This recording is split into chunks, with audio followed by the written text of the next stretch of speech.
This Chicago.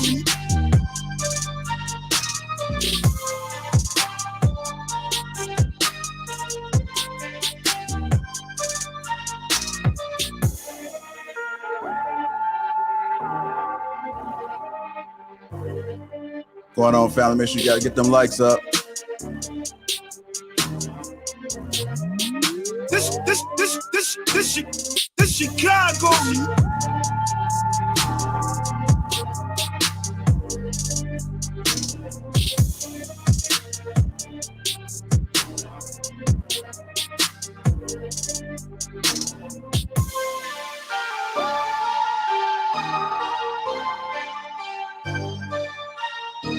What's going on, family? Welcome to Lapeef Sports on the Lapeef Network. Let me introduce the crew. We got Amber, we got Sway, we got Hink, Jay Story to Tell, Miss Kelly Culture, and me myself. I'm Lapeef J.I. Welcome to Lapeef Sports on the Lapeef Network. Let's go. I know it ain't the Sunday church music, but what it do for now? Got to get the energy up in the beginning. How y'all doing, family? How y'all doing? Chilling, man. Happy Sunday.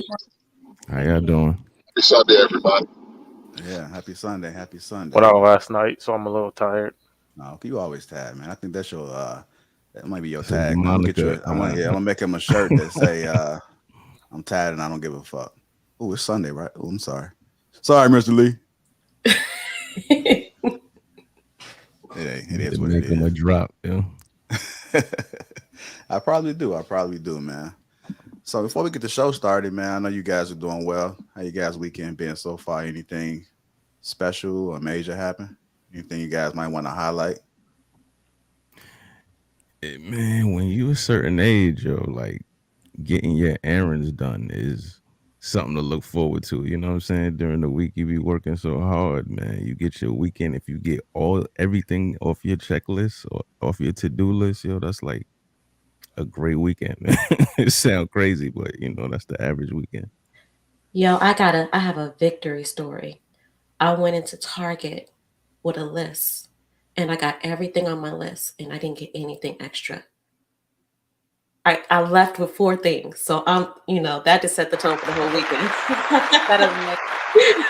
That's so hard to do. It is, especially the end caps. Just so you know, in merchandising and packaging, they get you with the end caps because everything's on sale.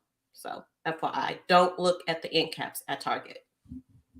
Well, there you go. That's definitely a victory, man. Going in, because I know a lot of women. So I've heard and I hear, especially Target as they call it.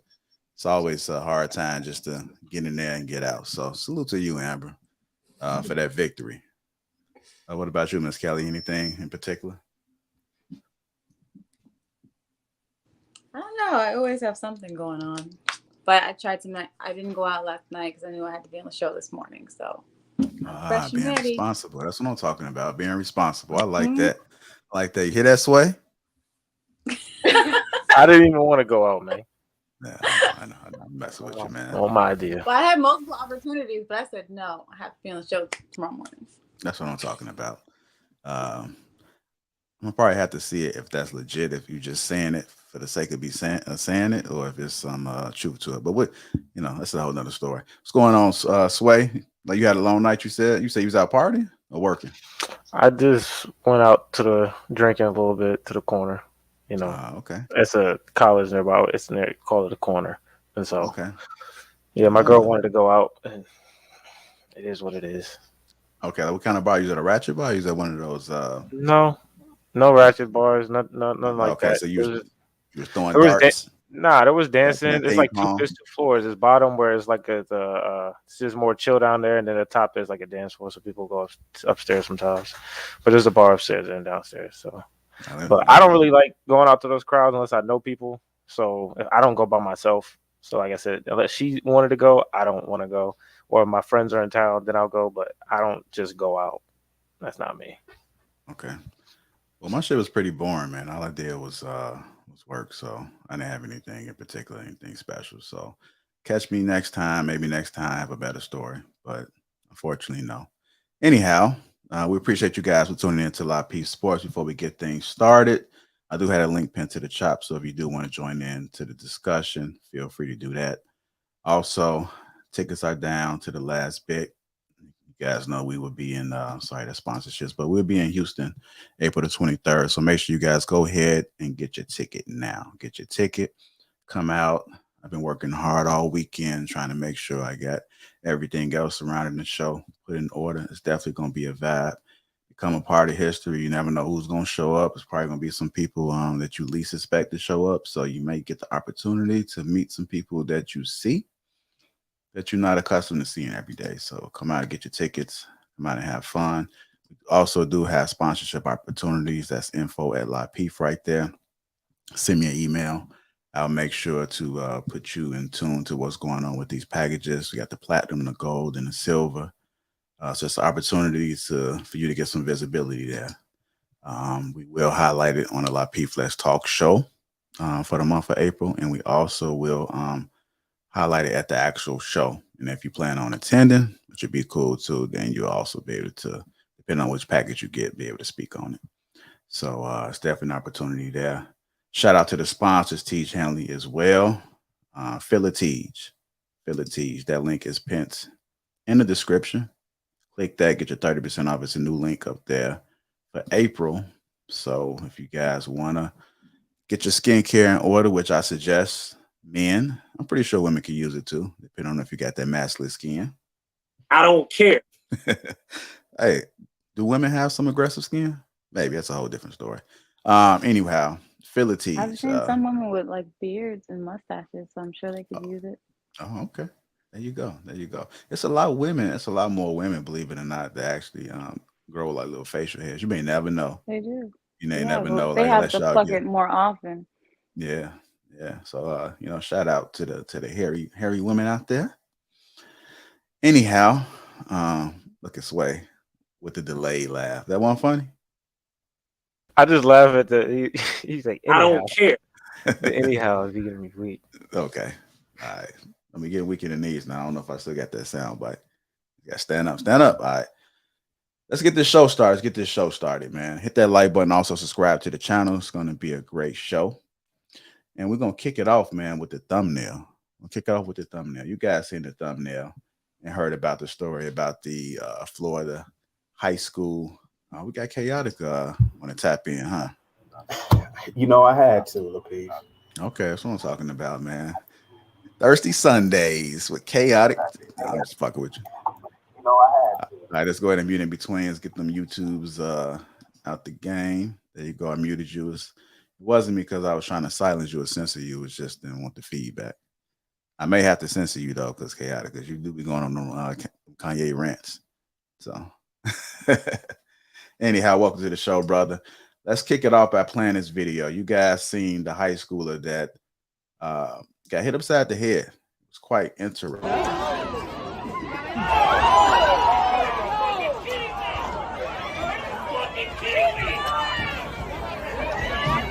Fucking kidding me. ¿Qué pasó? Se metió un nene. I'm sure most of us said, "Are you fucking kidding me?" when we saw this shit too, because we didn't know what was going on. But before we add a little context to it, I want to go around and get immediate reactions. Some people have just seen it for the first time now, understandable. But if you have seen it or you just seen it now, what are your first thoughts? I'm gonna go with the ladies. So whichever one of you ladies want to go first. Once, twice. You want to go first, Amber? I can go. That was my first time seeing it. I wanted to do a genuine reaction. But what the hell? Why? What happened? I have no idea what happened. However, my personal thoughts on hands-on is I don't think it's I think fighting is animalistic. So I think that is we have the ability as human beings to communicate. So animals, when you're out in the animal kingdom, they butt heads because, oh, you came in my territory, you tried to mess with my female lionesses, so you fight about it. But humans, we can communicate. So I don't think hands-on should ever be a thing. That's my immediate reaction. Okay. What about you, Miss Amber? What is your immediate reactions just off the clip alone? Because that's the clip that most people seen without any context. So I heard about it before I saw it. And when I heard about it, I'm like, please don't let them be Black. Please don't let them be Black. Please don't let them be Black. And then I saw the video and I'm like, here we are. Timing cannot be perfect because everybody's still dying down from the slap heard across the world. And so I'm like, here we go again with the narrative. And I'm just thinking as far as the talk. So of course I did the research and I saw the comments. So also the narrative is now further being perpetuated. And I'm like, here we go. Okay. So it's like everybody just slapping folks, it seems. Okay. What's the narrative? What is? Oh, we're gonna get to it. We're gonna get to it. You know, anxious, eager. It's Sunday morning. You know, people start off a little slow. Usually towards the end of the sermons when they out there running around and shouting and flipping. So that's just there you go. What's going on, Sway? What are your thoughts about it? I know you've seen a little bit of it, right? I mean, yeah, the initial one, I didn't really know the backstory on it, but I guess we got a little bit on it from Amber before the show. So Don't I say too mean, much now. I'm not People going to want say know anything. just off I'm that just video. saying it was just my initial. I'm not going to lie to you. I laughed. So I know I was supposed to be like, damn, what are we doing, brothers? You shouldn't be.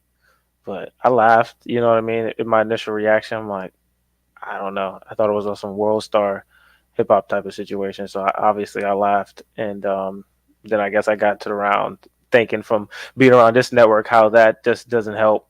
Whatever happened, he shouldn't have punched him, obviously. So I wouldn't want that to happen to anybody's kid, you know? So. All right. Yeah, but my first reaction, you know, freshly off, like Amber said, off of the previous slap, I'm like, fam, what is we on out here, dog? Like, we got a lot of anger, dog. And then I thought, I can't imagine being that, and you know, Chaotic is a runner, so I can't imagine being tired and then getting stole on. You know what I mean? Like, you ever been in a fight where you exhausted and them punches hurt more? Could you imagine you just ran like 10 laps and then somebody just steal you? Like, I don't know why he did it during the meet. Like, why would you do it during the race? Is my dog, thing. because he's that damaged. It's like he's like, dog. He could have did it Somebody, anytime, but he did it during the race yeah, while trailing behind him. He could have just ran past him. that's what you call getting knocked out of first place. Yeah, literally. All right. I need the backstory. I'm ready. Yeah. Chaotic. What are your thoughts? Kelly, my dear Kelly, and salute to everybody on the panel. You don't need a backstory. This is a historical and biological happening. We have to stop playing games here. What that young man did is indicative of everything that is wrong within our race.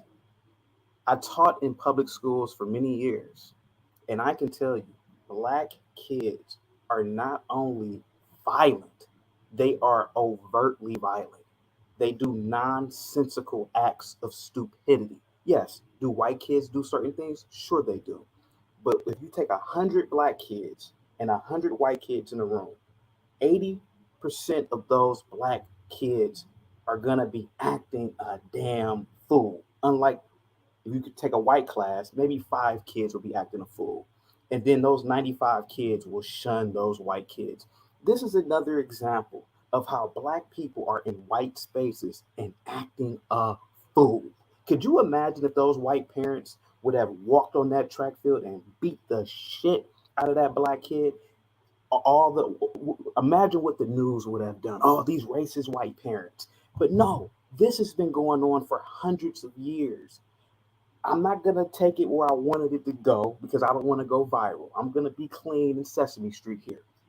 But that little boy should be beat within an inch of his life by the Black community. We need to correct this behavior. Now, I don't want to ball hog the panel because I have a propensity to do that. But I used to make a lot of videos on my former channel about certain types of Blacks. Here comes that self-promotion. Go ahead, Chaotic. On my other channel, I used to make video after video. One of the particular types of Blacks to avoid in public are the Blacks who are dancing randomly in the shopping store. randomly in the malls, the blacks who are throwing up signs for no reason. You have to avoid these blacks because within a moment's notice, they can turn on you and become violent. And that boy, I bet he had patterns of behavior that he was displaying before that race.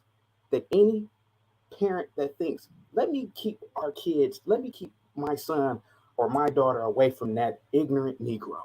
Chaotic. I'm sorry. I was Chaotic, with you yeah, until you said all the black parents need to beat him. beat him So within inches of his life. That's where I stopped listening. I It was has, with it has to be you. one at a time, guys. One at a time. Go ahead. Hey, hold on. I want to say this first. Let's be careful with the promotion of violence in the space. So let's just make sure if we are suggesting that. Oh yeah, sorry. Yeah. But okay. So I was with you with that, and the rabbit goes deep to conditioning on being punished for good behavior. That goes back to slavery. So can you please explain your thoughts of, I understand the village needs to grab that young man, right? Yeah. But you said they need to beat him for what he did. But you're now talking against, obviously, kids being violent. Yes, Amber. So okay, I'm sorry. that's where you lost me. Amber, what you have to understand is this.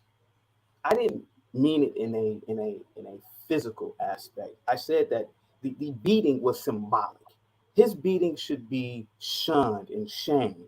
And we need to start shaming blacks like this as a community. See, there are a lot of peaceful blacks. I know I'm one of them. I'm a very peaceful Negro. And I understand set and setting, and I understand behavior. And the thing is that blacks like that, if you don't reprimand them, eventually the punching will be a random shooting or something like that. He will do that eventually. But the black community has a problem of pulling all of us together. Oh, we're all the same. And no, we're not all the same. We're not a monolith. We have violent Negroes in our race. And this has nothing to do with slavery. This has something to do with our DNA. And I think Africans have been like this for thousands of years, just violent. We've had it. I have a question. Well, Kelly, give me a second. I'm sorry. Go ahead, Kelly. I didn't mean to cut you off. Go ahead. And I don't want you guys to think you're controlling. I wholeheartedly believe in everything that I say. It's something's wrong with us. I would say 50% of us are just overtly violent. Go ahead. So Kelly. I have a question. Are you? I saw you on the show on Thursday. You said you're married, right? You have a wife. I have a beautiful wife. Yes. Is she black? She is a lovely Black American. She looks Sudanese, by the way. I purposely picked her out for those particular Black features. And you have children, yes? I do not have any children, no. You plan on having children? No. No? Okay. No, I don't. So my issue with you is I agree with a lot of the things that you were saying. I don't disagree. And I understand the history of Blacks, culture from Africa. I understand all that. But my thing is you speak in a condescending manner about your race. It is your race. So instead of talking down about them, why don't you try teaching them, uplifting them? You talk about them. You do know, like, the definition of racism is to feel another race is superior to another. You speak about Black people as if they are inferior to Caucasians. Do you know that you do that? Can I say this real quick? Okay, and no, if you are who you are and you believe what you say you believe, you should be trying to uplift Black people instead of constantly talking down about them. We are angry, fighting. Okay, if that's the case, then you need to develop a system to teach them how to be different, because they're stuck in a circle that if their parents are angry and their parents are fighting, they're going to learn that and they're going to repeat the behavior. You need to do something that's going to teach them to be different instead of talking down about them. Kelly, can I answer your question, please? Feel free to ask me a question. I was a teacher for many years in public schools. I used to be Understood. very, very pro-Black, despite the fact of what is going on in our culture. But what I've come to terms is this. In the white race, trailer trash, white trash is looked down upon in their culture. It's never uplifted because you cannot uplift people who genetically or biologically just don't have it. That little boy does not have it. You can't uplift him. It's almost an impossibility. Yes, do we have cases of Malcolm Little turning into Malcolm X? Do we have cases like that? Sure we do. But generally speaking, large numbers of blacks are incapable of being corrected. So I 1000% disagree with you. You fine. become who you are based That's on fine. what you're surrounded by. If you pluck someone out of their culture, out of their neighborhood, out of their environment, and you teach them something different, they can grow, they can develop. But if you are a product of your environment. So if that's all they know, if that's all they see, that's what they're going to become. But if they are taught something different, you're telling me that they cannot change, they cannot grow, they cannot develop? No. Let me say something real quick, Kelly. A Cambodian is just as Asian as a Japanese. But Japanese people have bred for intelligence, and they have bred for intellectualism, and they have bred to be superior. Yes, could you raise a Cambodian at birth and put them inside of a Japanese city, and would they thrive? It's a possibility. But generally speaking, they are not on the same IQ level as their Asian counterpart, which is the Japanese. So if you look in the black race, generally Nigerians are more smart than your African from Niger, your African from Angola, your African from Congo. It's a biological thing. They are literally, or I'm Nigerian, we are literally breeding for intelligence. Go ahead. Since you get that pause, let me get a couple other people in here. I'm gonna come to Hink Quail. I know you just came in. Did I say that correctly? Yeah. No, I got you. Yeah. All right. Welcome to the show, brother. What you got for us? It was on me or it's on Hink? No, I was just coming to you. Go ahead. Okay. Oh, no. So I'm thinking that I just had this conversation, and I think the biggest problem is that we lack critical thinking. I can remember being in school and wondering why do we get these critical thinking questions in school, and I wonder when I was going to use it, but we apply it every day. So being able to decide when to do something and when not to do something is critical thinking.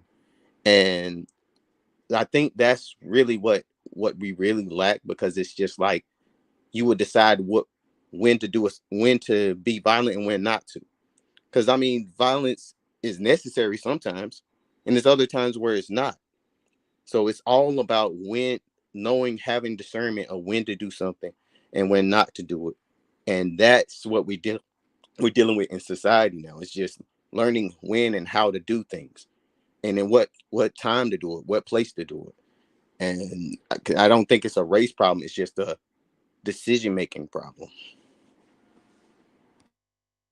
Okay. That's a good point. Sway or Hink, whichever one you guys want to go.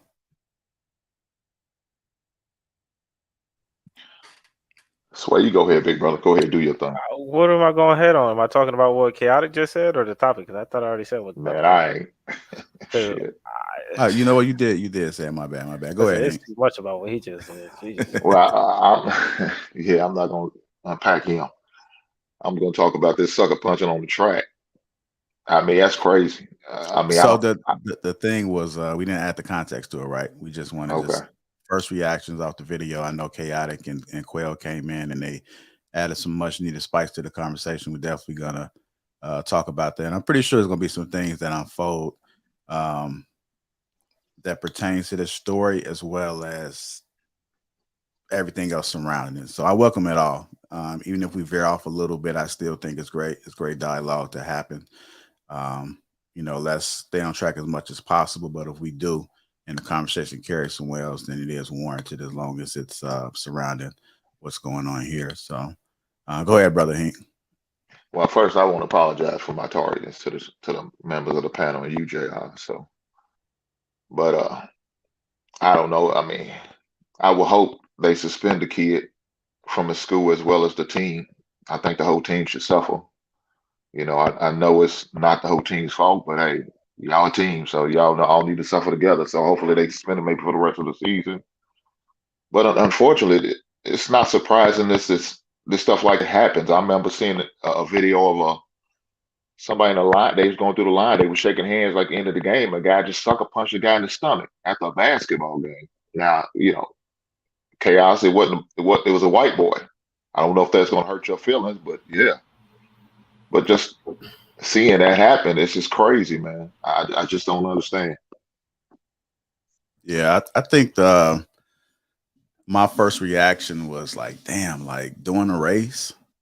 And I was sitting there thinking, is he gonna, if he wins the race, are they gonna give it to him and say it was a fair shot? Like, does that take away from everybody else in the race? Did he react off emotion? I wanted to know a little bit more of the backstory. Like, how did this come about? Did he just flip out? It was just so many things that were just going on in my head. But that emotion piece seems to be a very important part of it. I mean, even if, go ahead. I'm sorry. Go ahead, Ms. Amber. This is the quick backstory I was able to research. I know some people feel like the backstory doesn't matter, but this is just what I found out. Anybody who's done track and field, I have, when you're on the track or on the field, it's just chaos because you not only seeing the race, but in the middle of the field, you have the long jump, shot put. So from my understanding, the young Black athlete got in the way of the white athlete first time. And the white athlete, yelled at him, like, get out the way. I guess the second time the Black athlete got in his way, the white kid pushed him. So I guess that's where the initial sucker punch came from, when I guess he felt like he had the opportunity to get him back because of those two previous incidents. So that's from what I heard watching a couple videos. Okay, so now we got a little bit of context that's been added to the story here, which this typically happens, right? People tend to see the reaction, but they never see the problem. They always see people after the matter. And so now we're critiquing what we just saw. It doesn't make it excusable, but it's interesting hearing the backstory. Now we got a little bit of backstory. What do you guys think? Go ahead, Sway.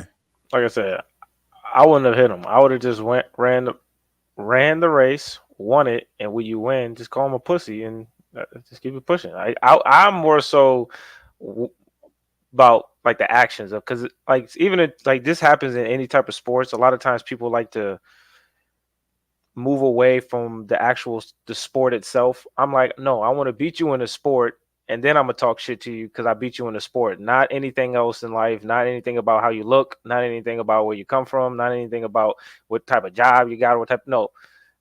I just want to talk shit to you about beating you in the sport that I just whooped you in. So I'm going to win the race because he pulled up on him fast. I'm sure he could have passed him. He could have won the race, but he stopped and punched him in the face. I would have just passed him. If anything, he want to get reckless, flick him off or do a peace sign when you pass him or something and then call him a pussy after you win. But it's like, I'm not about to hit you and lose the sport. I hate losing more than I like winning. So I was definitely not about to hit you and then lose. No. So I would have definitely won first, and then try to do some hot shit, if anything. Gotcha. Mr. Marvelous opinion. How you doing, JR? I didn't even get to see the video. I was trying to pull up real quick, look at it real quick. You understand? The guy just who sucker punched who and who's on goal, what all happened.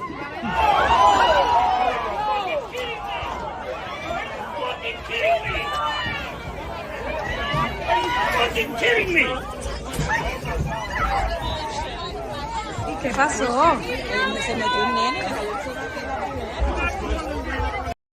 That's not good. Even the Spanish yeah, that's people not was good. pissed off. Heard them, ay. All right. Yeah, that's I mean, clearly.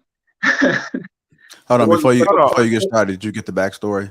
No, I mean, it looked like retaliation, though. I ain't gonna lie, though. It doesn't like he just come out of nowhere with that. He did that with like. Wait, so he wasn't even they said he wasn't even in a race. He wasn't even in the race. If you look at the video, he runs up there, punch the kid, and then get off the track and runs back. He wasn't even in the race. Wow. Oh, that's breaking news. Yeah, I need context. Hey, man, you sound like some of my honestly, hood like, people, man. You sound like my family obviously members. it's bad behavior, but I can't like. I'm not trying to justify it, but I want to know, like, what would drive a person to just go out and randomly punch somebody in the back of the head? Was it for, like, likes or something? What was this about? Yeah, that's Hey, my man was on some James Brown shit, man. He's looking for the big payback, baby. Yeah, that's kind of breaking news right there. You know, I thought I heard something about that. So he just came from off the field and he just did it and went off. Slapped on the number and ran them down. Okay. So it was just random. Yeah, it was kind of like a random act, and I guess it's kind of speaking a little bit of what Chaotic might have been talking about. So can I hold on. Go ahead, Em. I'm sorry, it goes to even what Quell say about critical thinking skills, because it's, you know, and I'm not trying to bring up the whole Will Smith and Chris thing, but it's about before you make a decision out of emotion for whatever reason, do you take a split second to think about the risk or the reward, right? Because of this decision this young man's making or Will's making, they're losing on the back end and it wasn't worth it. Are they willing to stand on the decision they make? Like, you know what? I don't give a damn about the consequences. I felt disrespected. We have beef. F it. You win the battle, but you lose the war. I wanted to ask this question. I know it's one of them dead spots I always talk about. Jay, dead spots. Remember? Anyhow, I wanted to ask the question of panel because we just found out that this person wasn't even on the field. I'm surprised didn't nobody jump up, but maybe he ran off too fast. He's a runner. He's a track star. Yeah, okay. Well, that was one of my jokes. I see y'all didn't laugh, but it's cool. Yeah. Anyhow, I heard the song, Jay. I got you. Okay. Yeah, but y'all, it's the delayed laugh. You know, I'm really thinking about opening up, telling some jokes down in Houston, but Man, at this rate right now, no. Amateur night, baby. Amateur nights on Thursdays. Right. Stop, JR. It is what it is. Okay, I thought it was funny. At least I laughed with them, but you guys don't have to laugh. Anyhow, seeing how this happened, I was surprised nobody really responded to jumping up. You know, maybe they thought he was part of the race. I'm not sure if he had a number. The video happened so quick, and I'm not a private investigator. I didn't slow it down and really break it up. I probably would have seen that he didn't have any uniform on, but nevertheless, he did smack. So, should parents get involved with children's sport confrontations? You know, should they, if you saw your child get hit, let's just say he was part of the race, right? And you saw your child get hit, should parents come down off the stands and actually take matters into their own hands? Absolutely not, Lapeef. If I was those good old white folk, I would have ascertained the situation and called the police, because the minute a white man says anything or puts his hands on that black boy, or the minute a white woman does it, it's going to make World Star Hip Hop, it's going to make CNN, racist white people confront black kid, belligerent black kid, and what they're going to do is that they're going to make this a race thing, and this has been going on. I don't think color would have mattered though, dog. It wouldn't chaotic. I don't think color would have mattered. I'm going to go on you guys, because obviously I can't say what I want to say without being cut off. Go ahead, guys. Yeah, we're going to cut you off. All right, dog. That's hey, another black. I don't think, man. The only way a parent should interfere unless they're gonna restrain their own kids, and that's the only thing. Only time I would agree with a parent jumping in. Unless you're going to restrain your own son or your daughter, then don't get in. Let the coaches handle it. Let the referees, and matter of fact, even let the teammates, restrain each other. But unless you're a parent and you see your son or your daughter involved in the situation, to me, that's the only green light I would give it. And other than that, I don't think a parent should. Chaotic, I apologize for cutting you off. My apologies. I don't want to disrespect you. I got passionate because you're not a parent, and if I saw somebody punch my kid, my initial reaction is jumping up and running to the field. It may not even be to fight somebody back. I'm going to my child. I'm going to the aid of my child. That's just the natural parent reaction. I don't even think race has anything to do with that. Yeah, I was bringing up race on the part of the whites. The whites cannot protect their child when it comes to black kids, because they're going to be deemed as racist if they do, or that kid's black family will shoot them or do something of a violent nature to them. That is generally what happens at black sporting events. Listen, I'm a man of a certain age. I'm almost 40 years old. I remember when I was a kid, and I grew up in the suburbs, but I remember when I used to go to my friends' the neighborhoods in the inner city, They said, listen, my older brother, they have to play football games in the daytime. I said, in the daytime, why? He said, because the niggas are shooting up the football games, just like the niggas will shoot up the Bro, you understand that we only make up 14% of the country. And This is that's not what's everywhere. even If you more play back that shameful clip, about it. that doesn't even look like a Sway. primarily black school. It looks like a bunch of white people. So it's not Exactly. a And black sporting event. And Sway, again, He was a straight black that punched one of the whites. Yep. And he's probably one of them blacks that talk like you anyway. And whether he talks like me or not, sir, you put the black in a good school or a bad one, typically 50%. I didn't say good or bad. I said going to primarily act white a and primarily fucking black. fool. Because Go ahead. I'm just saying I'm not talking about good or bad. You said primarily black. You said it was a black event, a black sporting event. If you play back the clip, it looked like a bunch of white people. Event or So not, that wasn't even a black sporting event. It or was a not, straight the black white with a bunch of parents whites, did a and he great still job punched and him. not I'm just saying, keep it congruent. Can I say something? Go ahead. My sister used to play basketball in high school and in college, and it was dominantly the Caucasian schools. When they came to play, they would secretly pinch them or scratch them when they were like bodied up against each other. It would be like a secret look, like no one would see it. And then when the black girl would react and push her, they're like, oh my God, look at this angry black girl pushing the poor little white girl. But they did things secretly and sneakily that no one was seeing, and then they reacted. Do I feel like black people react emotionally? Yes. Do I think that there should be some emotional intelligence? Yes. But again, that's something that's learned. That's something that's taught. I don't think you should talk down about all blacks because maybe they don't know. Maybe it was never presented to them. Maybe they were never taught. But it's hard to talk. And that is my argument. Oh, I'm sorry. Kelly. I was just going to say that we can't talk. Hold on, y'all. Hold on. We got to do one at a time, y'all. Go ahead, Quill. Yeah, I was just going to say that absolutes are dangerous because you can't talk in absolutes because things change all the time. People aren't the same. So it's like society is constantly changing. So you have to leave room for growth in everything. If you talk in absolutes, you're still held to that same standard that you said. So just like you spoke in the absolutes right then, it's going to be applied to you if you speak in that same absolute. So you have to be careful. What did I about say talking. That was an absolute? I'm giving examples. No. I'm not saying you. I'm not saying you. I'm saying what he said. I'm not saying you. I'm saying in general, when people talk in absolutes, like all blacks do this and all whites do this. I'm actually going with your argument. So okay. I'm not speaking against what you're saying. I'm saying that we should not talk in absolutes because everything doesn't apply to everyone, and different environments breed different things. Can I say something to Kelly real quick? Kelly, can I say something to you? And respectfully, Kelly, and I mean this from the bottom of my heart, and I'm not trolling. People like you are the reason why Detroit looks the way that it does, the reason why most Black African nations look the way that it does. You are playing this pretend game here. Oh, well, white kids were pinching black kids and yada, yada, yada. Kelly, you know as well as I do that 9 times out of 10, when a black assaults a white person, it is a random act of violence. We have video footage just in New York. We could use New York as a case study. Black men are running around knocking the shit out of Asians, knocking the shit out of older people just randomly. When I was a teacher in the public school system, the black kids would not only bully the white kids, they would randomly, like Jay used the word steal, they would randomly steal on white kids just because they were white and existed.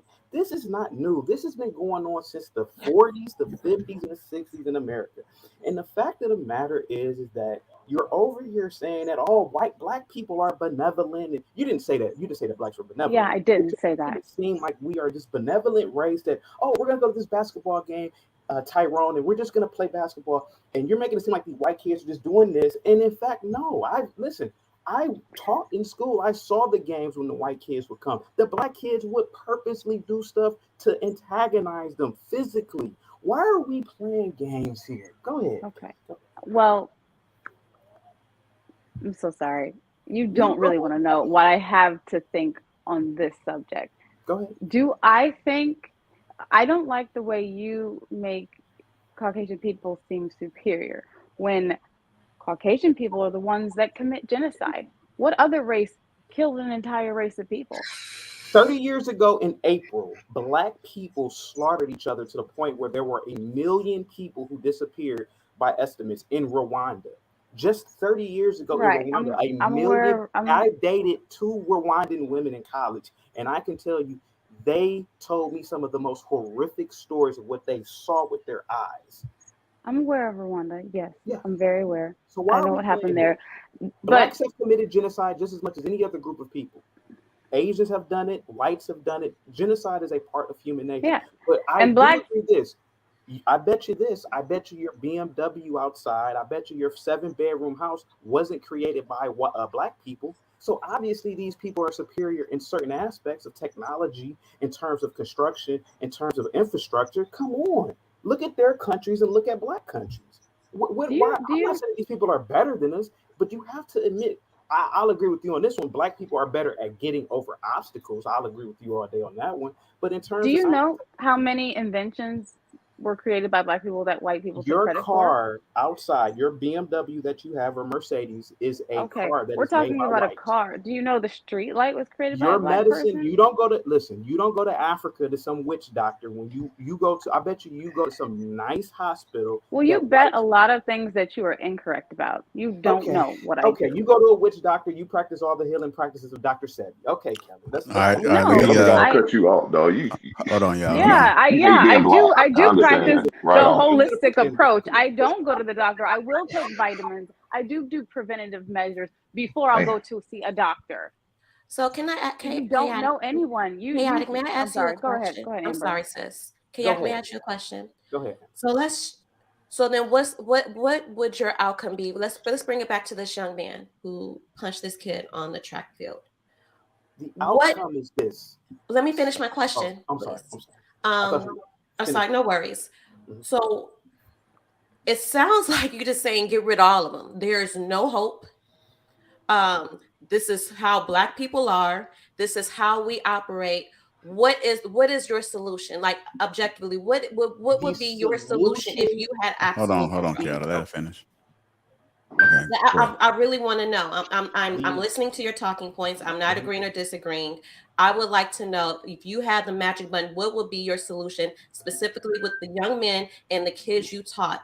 And this is you're obviously speaking from your experience, right? So are they just a lost cause? There's no room for growth or change. Yes, they are not only a lost cause, but there should be no effort on you as a man to provide the resource to help people like that. Just like in the white race, they don't help their degenerate classes of people. They just don't do it. They're degenerate for a reason. The fact is that the Black race is the only race that I've observed where we try to uplift every damn body. You cannot do that. Intelligent Blacks should be uplifted. Intelligent Blacks should have statues. The intellectual Blacks, the Blacks, listen, there are Black neurosurgeons. There are Black people who run Fortune 500 companies. These are the Blacks that should be pedestalized. We have a bad habit in our race of uplifting the degenerate classes, the crackheads, the dope fiends. It's sickening. It's been going on for hundreds of years. This isn't new. We have a bad problem. Listen, I did a video about what's her name? The Pope. Hold on. Hey, man, you talk too damn much. Go ahead, Jay. Nah, so hold on. He cannot take what I'm saying. He can't take it. Go ahead, Jay, and then we'll get to I just want to finish this one quick point about my answer. Bro, I can't take it myself. I can't. Hold on, Chaotic. Hold on. You go to somebody else. Go to somebody. There's a lot to what Chaotic has to say. It's just he speaks in too much absolutes, and he speaks. It's just it doesn't sound like you're coming from a good place. You know what I mean? It's like it seems very disingenuous, like a lot of talking points. I mean, that's what but I understand where you're coming from. It's just when you're trying to persuade an audience to understand where you're coming from, it's like it's almost like real quick, Chaotic. Hold on, it's almost like mute for a second. I'll come back to you. I got you. Yo, it's almost like if LeBron James threw a hook in high school, we would have just put a bullet in his head. We would have never seen the LeBron James that we see today. You know what I mean? Like one mistake, who knows? That kid because I worked in group homes, man, and I saw kids where, you know, we were like the transition. When they got out of jail, they came to us. And then the only bad thing that I hate about those systems is that they placed them right back in the same situation that got them put in jail in the first place. And I've lost plenty of kids because once they got replaced back into their, you know, regular, it was only a matter of time. They were either back in jail or they were dead. Like, I probably lost literally like 6 kids. You know what I mean? So, but I've seen, like, when they were with us, you see their talent, you see stuff that they're ashamed of. Like, you'll have good artists and they'll be ashamed to use that talent because they're going to be shunned for it because, you know, gang members, oh, nigga, you could draw. Oh, you whack it. You know what I mean? Like, they get shamed for stuff like that. So, you know, they walk around with that anger. But I wouldn't throw them away, you know, because essentially you think you talking about if LeBron James has one outbreak in high school, you pretty much revoke his ability to become LeBron James. So my man Chaos, you say you don't have kids. Are you planning on having any kids? Only if I became a multi-millionaire. I'm talking about upper 9 figures. Okay, good. Thank you. Okay. Well, I don't think you also no kids from you. Thanks. My issue is, man, any mistake, you just ready to shun any kid off? Is that what you're telling us? Was that a question that I can answer? Yeah. Okay. It's not. Keep it brief. So I want to try to get the scam. It's not that it was a mistake. It is that boy's nature. He's not. That wasn't a mistake. He's violent, and I can almost assume that he's done other violent acts. Go ahead, sir. Oh my So God. now, but that's not what you just saying. You was talking about any mistake any child made. You ready to end them, buddy? You weren't even talking about this track situation anymore. You started talking about any situation, any mistake that any child makes. You're done with them. What if that boy fell and hit his head and died on the track field?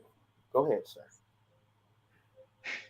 That wasn't a slap, sir. That wasn't a push. That was a onslaught. But Hink was not even just. But Hink said that boy should be suspended. The whole team should be penalized. I said that. Hink was not advocating for that at all. But do we just call this little black boy trash and throw him away and he's useless and like you say, focus on the black excellence? However, did you know a lot of the people from black excellence came from impoverished communities, like you say? A lot of them got it from the mud. A lot of them actually give back to the youth. So the very people that you want to put on the pedestal are going back and helping children that looks like them who may not have given the opportunity.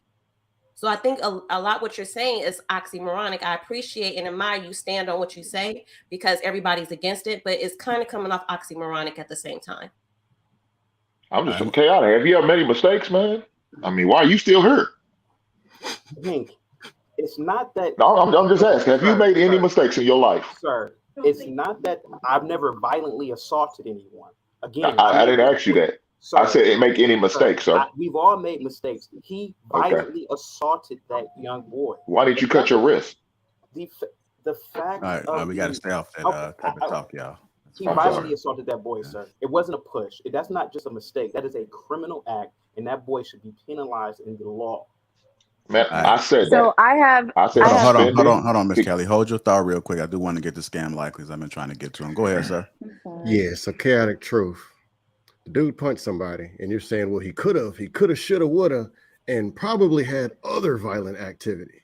Yeah. So that means you and him should be sharing a cellmate. Y'all should be cellmates because you said you assaulted somebody too. This dude another problem in the black community, not listening. I assaulted anyone, sir.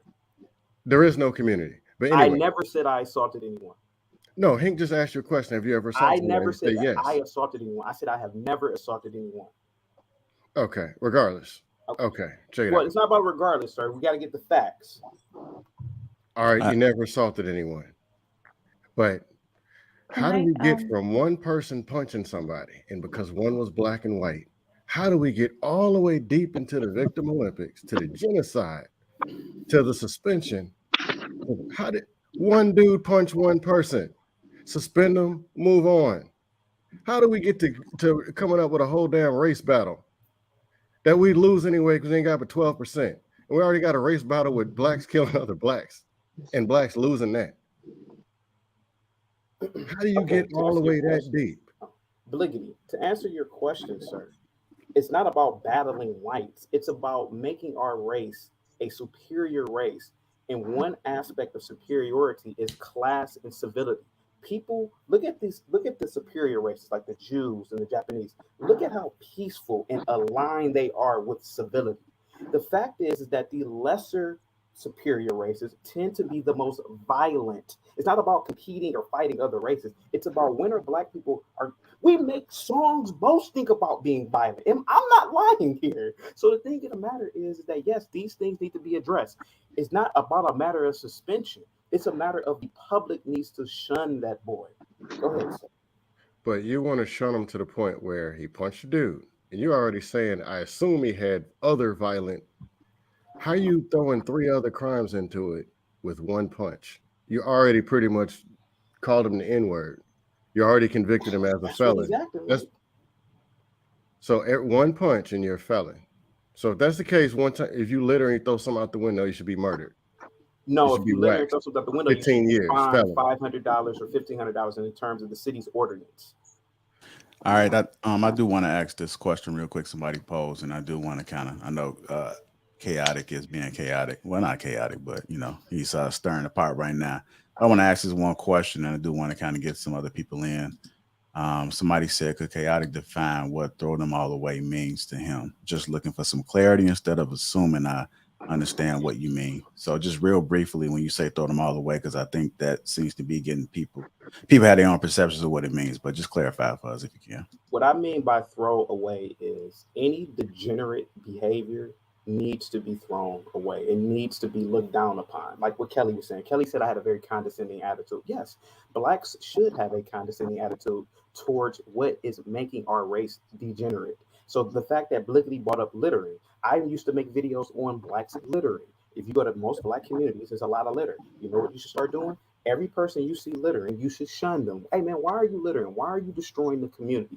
You know what? I'm gonna report you, sir, because black people, we have a habit of gossiping anyway. Why not report somebody who's damaging the community? There's no such thing as a black community, can I bro. say something? Yeah, it doesn't exist. Go ahead, Kelly. So, to your point with littering, in my neighborhood when I grew up, they used to litter. My father would make me and my siblings every Saturday morning take trash bags and gloves, and we had to walk around the entire neighborhood, and we had to pick up the litter. So I learned at an early age it was not okay to litter, but that was something I was taught. If I was just looking at my environment, I would think this is okay to do. But I was taught something different. I was trained in something different. My father gave me a different perspective, different viewpoints. And I teach that to my children now, and I will teach that to other children now, but they need to be taught.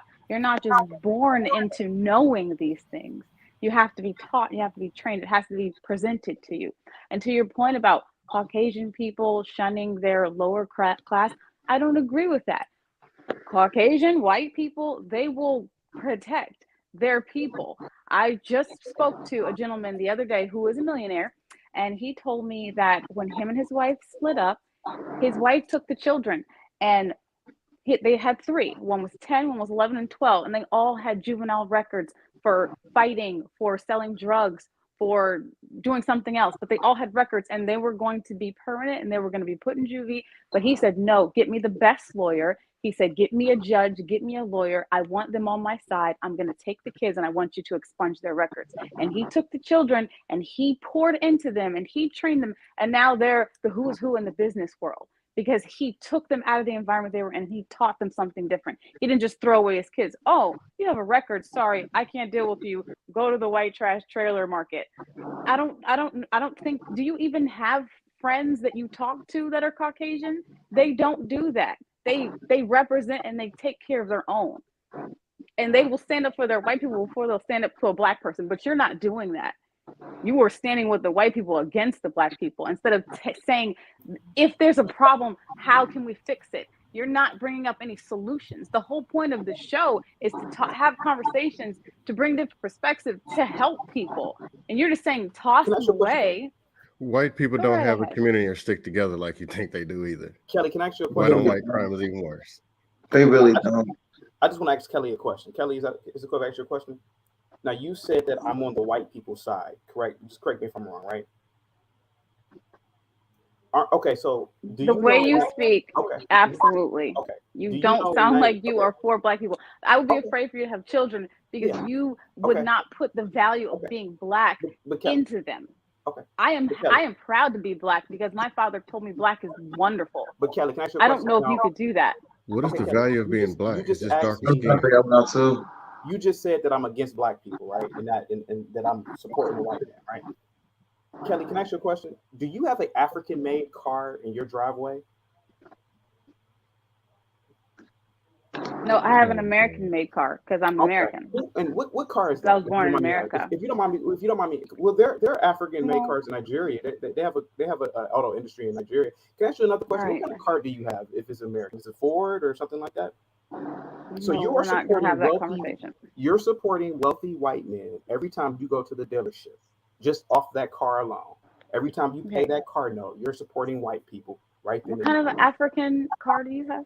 Again, I support capitalism. I'm not. Listen, Jay has come to my channel. He knows I'm a staunch capitalist. And the fact of the matter is that yes, I support whatever brand is good. And the fact is that me and you are both a part of the same hypocrisy. You can't say that I don't support blacks when in fact you don't support blacks. Let me ask you this question: What your 50,000 cloth spread in your bedroom? That's not made in Africa, is it? How do you know that? Does it need to have African print? No, is it made by Dangote, the billionaire in Nigeria, or is it made by some white person in Switzerland? So me and you are part of the same hypocrisy, Kelly. So you can't look down upon me for having my viewpoints. I don't look down upon any of you guys, but I don't want to hop all. Sorry. The difference between you and I is I'm talking about helping our people make a difference, become better. You're talking about throwing them away. That is my issue with you. I don't disagree with a lot of things that you're saying. I disagree with how you're presenting it and how you think less of our Black people. Okay. yeah, I got a question too. But go All ahead. right, you guys. I didn't hear go him ahead, Amber. answer the question about you. What do you mean by throwing them away? I think I didn't hear clearly. What do you mean by that meaning? Let's just get back to the boys or to the youth, right? What do you mean by like just throwing them away? Like, can you specify that? Again, we have to throw away the violent aspects of our So you're talking about consequences for their behavior. So okay. Listen, you can suspend a kid all you want. All he's gonna do or she's gonna do is go home, chill for 2 weeks, if they get 2 weeks at all, chill and hang out. That's it.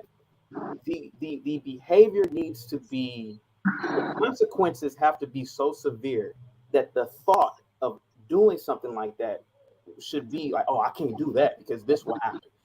So that boy, if you suspend him, he's going to do it right again. He's going to do it over and over and over. And trust me, I was in school and I taught, and I'm telling you, suspending kids does not work. Well, so that's different from them they just being completely useless in a lost cause. So that's I think that's where the gap is. I absolutely agree with consequences for bad behavior. I don't believe in rewarding bad behavior. As a parent, everything doesn't always work. But you literally said they are a lost cause, like just throw them away. Okay, whether I said that or maybe there's some sort of misinterpretation on the panel, no, he's still a child. He's still salvageable. But the fact is that his behavior is just indicative of what is the problem in our community, in which I talked about on Thursday. We have a problem of violence in our community.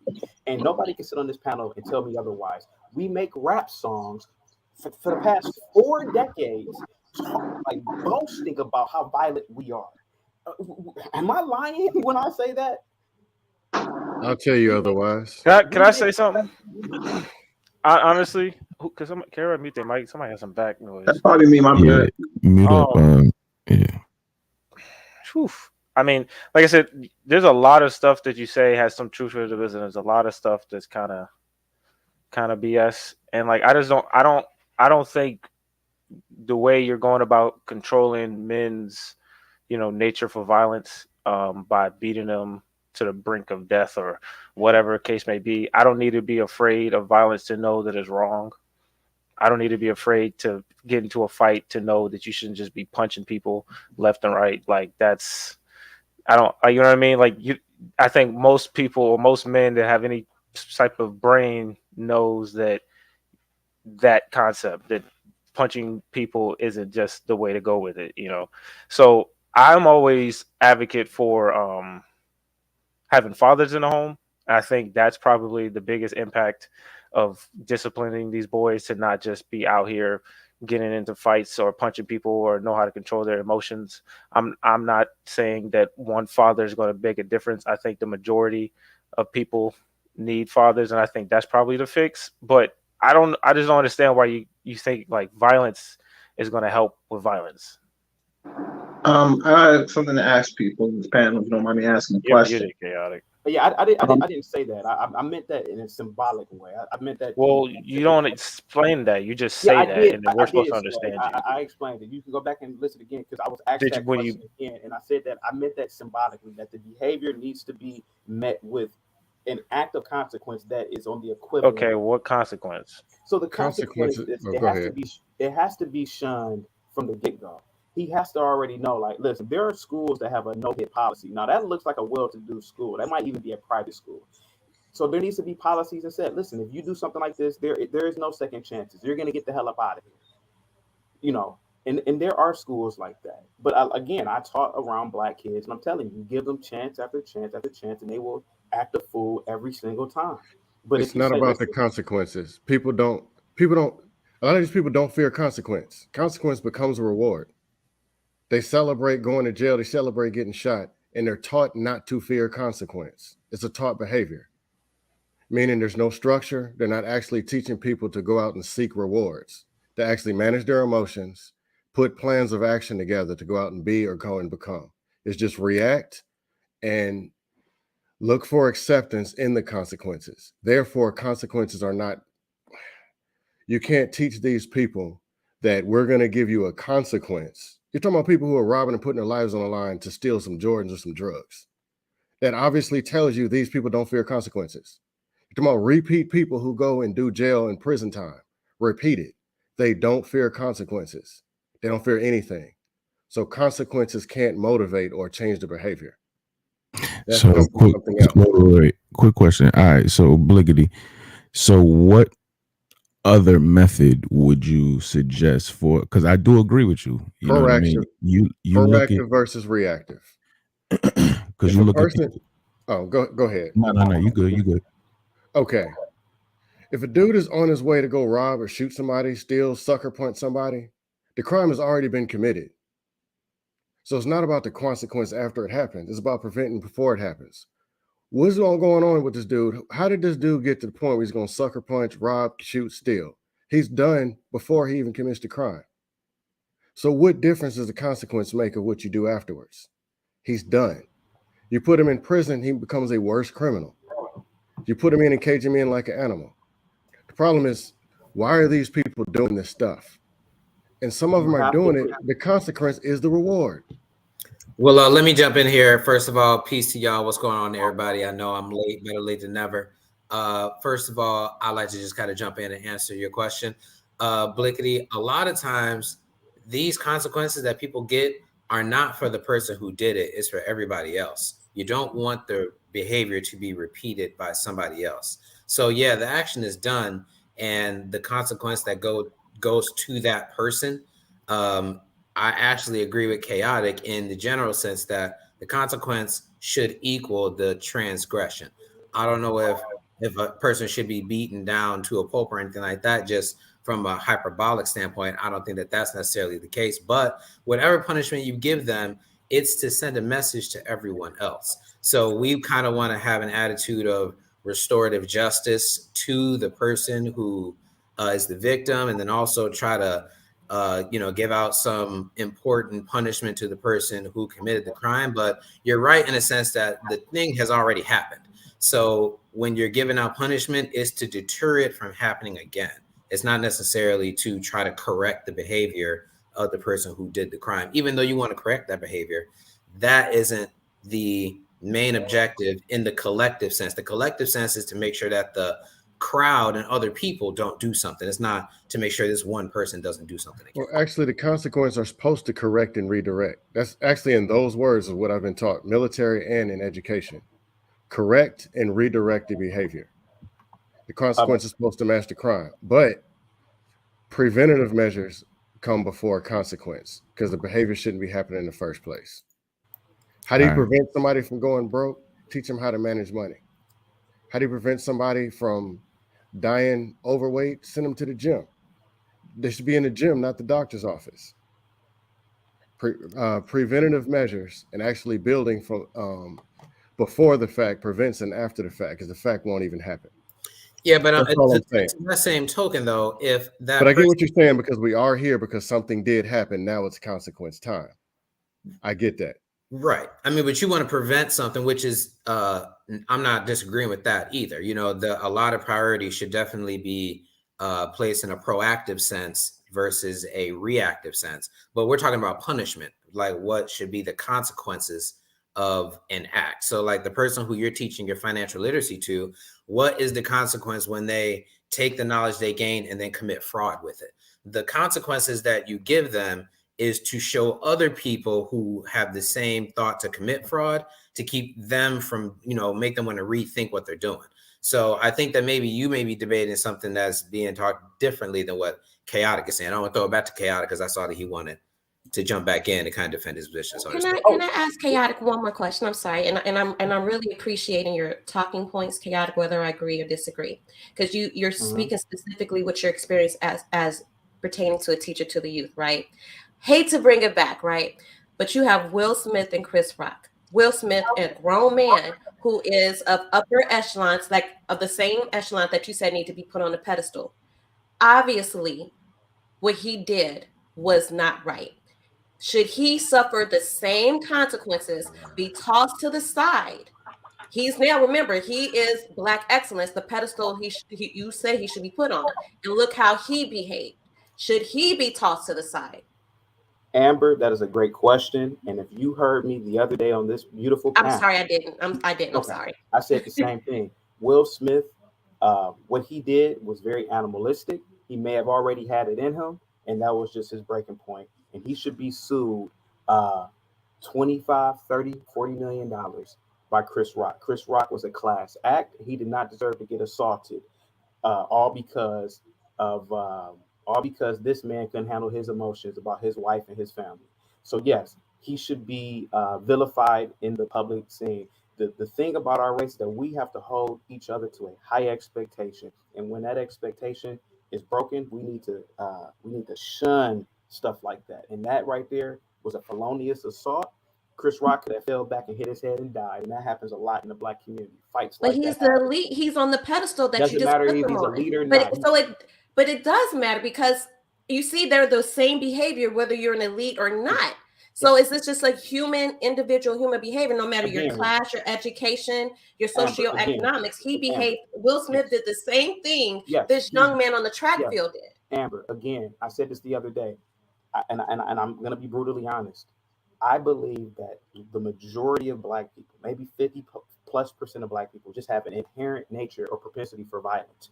Now, there could be a lot of reasons for that, but the fact of the matter is that Will Smith he's just like any other Black man. He has a propensity for violence. And you notice he didn't knock out what's the guy's name who owns TMZ? He didn't knock out the owner of TMZ who puts his business in the paper all the time. He didn't knock out any of these white reporters at CNN. He only knocked out a member of it, but tried to knock out a member of his own race, because that is another problem that we have in our community. We are violent towards each other like animals. And so whether he's a leader or not, he is still, I hate to say it, he's an animal. Look what he did the other day. Go ahead, Kelly. Marvelous. Say something too. Marvelous been waiting after kept responding. Go ahead. All right, thanks. I was trying to get to the floor earlier. There's so much. I had to write down all the stuff that we talked about. Jesus. All right, so the last thing y'all talking about, it sounds like y'all talk about, for the most part, Black people's fear of negative stereotypes. So every time we see something negative with our image attached to it, we all buck up and, oh, no, I hope it's not a Black person doing this. And, oh, my God, it's going to make me feel so shameful if something happens. The truth of the matter is this. We see each other And we believe that other people see us the way we see each other. It's not the truth. A lot of times they see us as individuals. Will Smith actually is looked at as an individual. He's not looked at as some stereotypical N-word. I don't want to call him that. It is what it is. But that's what we see because we're afraid of another moment like that. Every time we see those things, we buck up in fear, like, oh my God, no, not one of our good ones. And that's another issue too. We have to understand, we can't control what we're born into. We are what we are, right? I can't necessarily say I have control over what you guys do. You guys are at the day, you're all individuals. What you choose to do in your vessels is what y'all decide to do.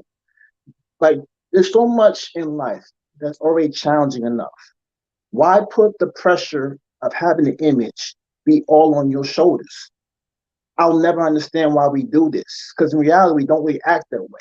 How we act is we act as individuals anyway. But when we see each other, we have to see each other in a monolithic way. And it doesn't make any sense in the sense of like, you should get around people who have a certain way of thinking, an ideology, you know what I'm saying, standards. We all have standards. Like, I'm not gonna lie, Chaotic was touching on one thing, and it's real true about Black people particularly, but it's mostly because we don't really have I don't want to say we don't have a culture, but our heritage has been lost. So we can't draw back towards what we used to be like prior to slavery and stuff. But the thing is, we do have a hierarchy within our own structure of people. The thing is, we really can't separate them. We do tend to just look at it like we're all the same. And it's like we're not all the same. We want to treat, and that's the thing too, we want to treat each other like we're all the same. But it's like, the truth of the fact of the matter is we have different beliefs, standards, everything. There's Black people doing all types of things. But to think that we're all just one thing, it's pretty much, it goes back to the song that Jay-Z said, you know what I mean? Like basically the song you made with the nigga song, basically. You know what I'm saying? No matter where you are, all they're gonna see is nigga. And that's us, our mentality. When we look at us, that's actually us into ourselves. We're thinking that everyone sees us like that way, but that's not true. That's just our insecurities, because we have a lot to be insecure about because of the imagery that we have no control over has been constantly pushed into us. And all we're talking about this whole time is imagery. Yes, we're talking about people acting out in the way, but we're more concerned about the person, the in particular image that is doing the act. Because if this is a white person doing this, people wouldn't get two shits about it. Or any other person who does not share image, again, you do not care about that. It's not about humanity doing bad to humanity. It's about this image and what it's doing. And you have no control over that particular image. People are going to do what they're going to do. Like I said, at the end of the day, we're going to say, we can think monolithically, but how we act is going to be individually every time. And all I say is get with those that you know who have a certain standard, who live a certain way. Because the thing is, there are people who are going to be like, you know what? I ain't obligated to do anything you do. I don't really care about how you live, man. I'm going to do me. That's how I'm going to do. And that's all it is. Hey, you got your own path in life. I accept that. The thing is, we got to learn to accept each other. Accept all types of people that they are who they are. You don't have to necessarily abandon them, but just know that people are who they are. You know what I'm saying? I'm not the type of person, I'm a real loving person, so I can learn to accept all people. So I want to actually understand people. I would fear that that's what's going to end up happening is the moment you try to shut out people and not try to understand them, you're making it hard for you. Not just them too, but yourself. Because now you're kind of much becoming narrow-minded. And you go put everyone into a stereotypical box saying that, oh, you're just a nigga. You ain't nothing more than that. And it's like, why would you put that on the individual? You know what I'm saying? Like, you don't know them. You don't. But you're going to put everyone into it. You know what I mean? That's just making you look very, very narrow-minded. And everything you approach and all you do is going to compartmentalize and put people in spaces, make yourself feel safe, but you're not really safe. No one's ever safe. But I get it. People want to live by numbers, statistics, the truth. The fact of the matter is those numbers are changing by the second. There's no consistencies. It's just an assumption. But hey, if you want to live through life assuming things, go ahead. You already know what they say about assumptions. But do what you feel comfortable with. I'm going to do my best to navigate through this world. I know there's no absolutes. There are no absolutes. Just make your best decision. You all know life is a decision-making process. Like I said, I listen to Chaotic, I listen to all you guys. There's no judgment on anyone on this panel. I'm just here to learn. I mean, there was so much you guys talked about. I can't even get through it. It's a whole new series of we'll come back. man. Seriously. That's what I got though. Well, Kelly, I know you want to jump in. What were your thoughts as well?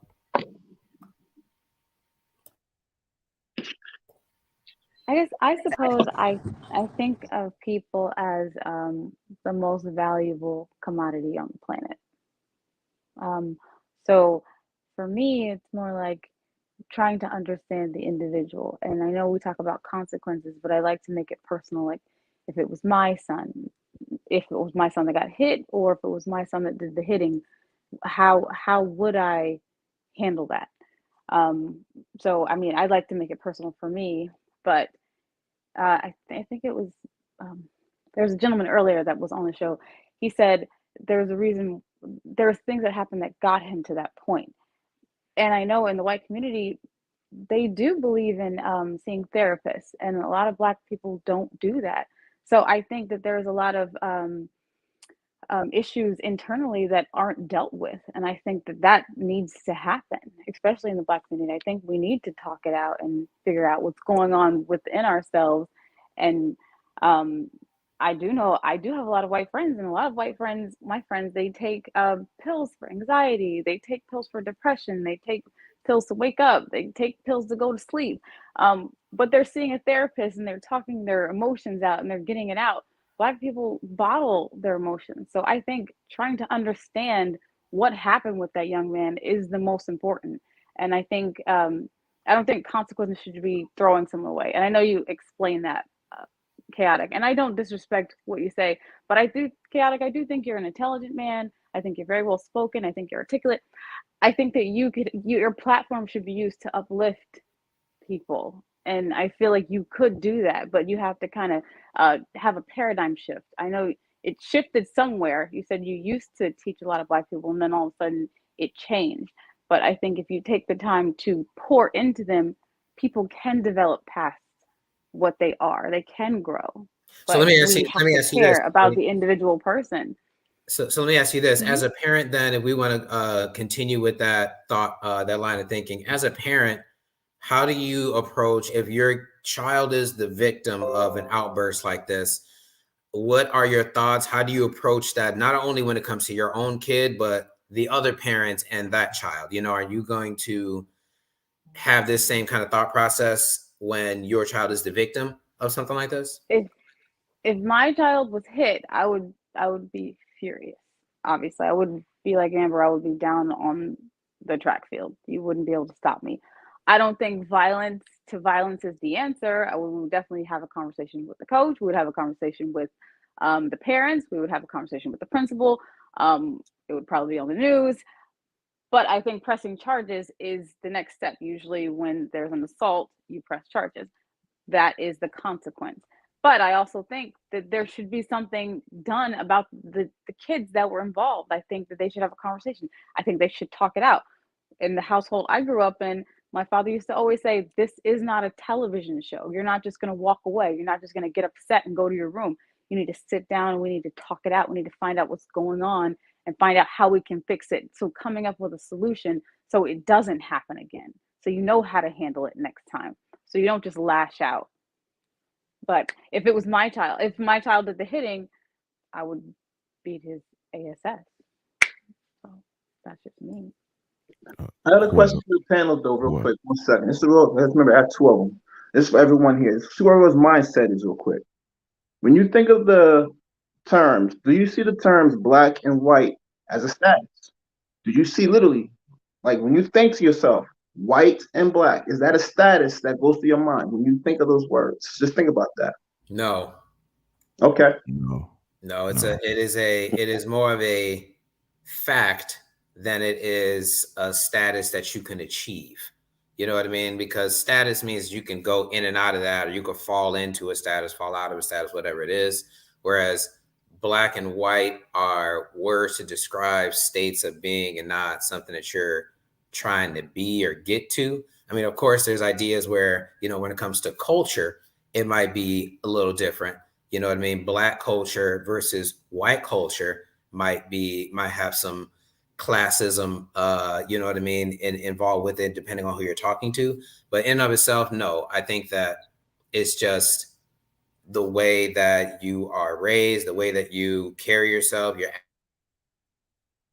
Kyle, you cut that's I would just say no. I don't think that that's related to status at all. I think culture is status related, but not necessarily one's individual ethnic background is related to their status. No, I would not say that. All right, I'm gonna like that. Good answer. I'm gonna go to the next one. All right, Amber, what you got?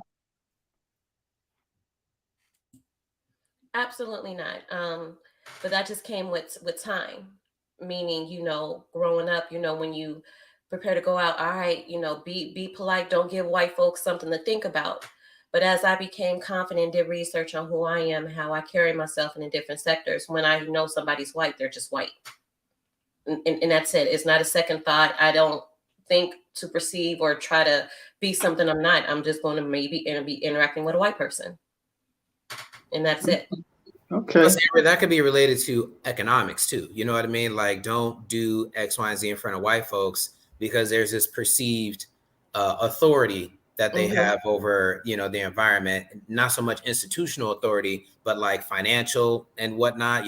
They could have us kicked out of here or something like that only because they have the resources to do that. So I think that, again, that's probably something more economic and not so much level of race. I mean, even in Chaotic's argument, if you listen to what he's saying, he keeps saying superior races. He keeps calling them superior.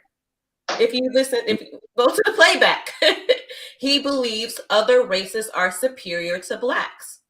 That's how a lot of us was raised, or in paradigms, thinking that if somebody is not black, they are going to be superior to us. Make sure you behave. But to me, I think. Oh, go ahead. I'm sorry. Oh, Amber, you mind if I say something real quick to you, Amber? Okay. I don't believe that my neighbor is white. Most of my neighbors are white. I don't believe that they are superior to me. But we do have to, when I use the word superior, I'm using it very general, right?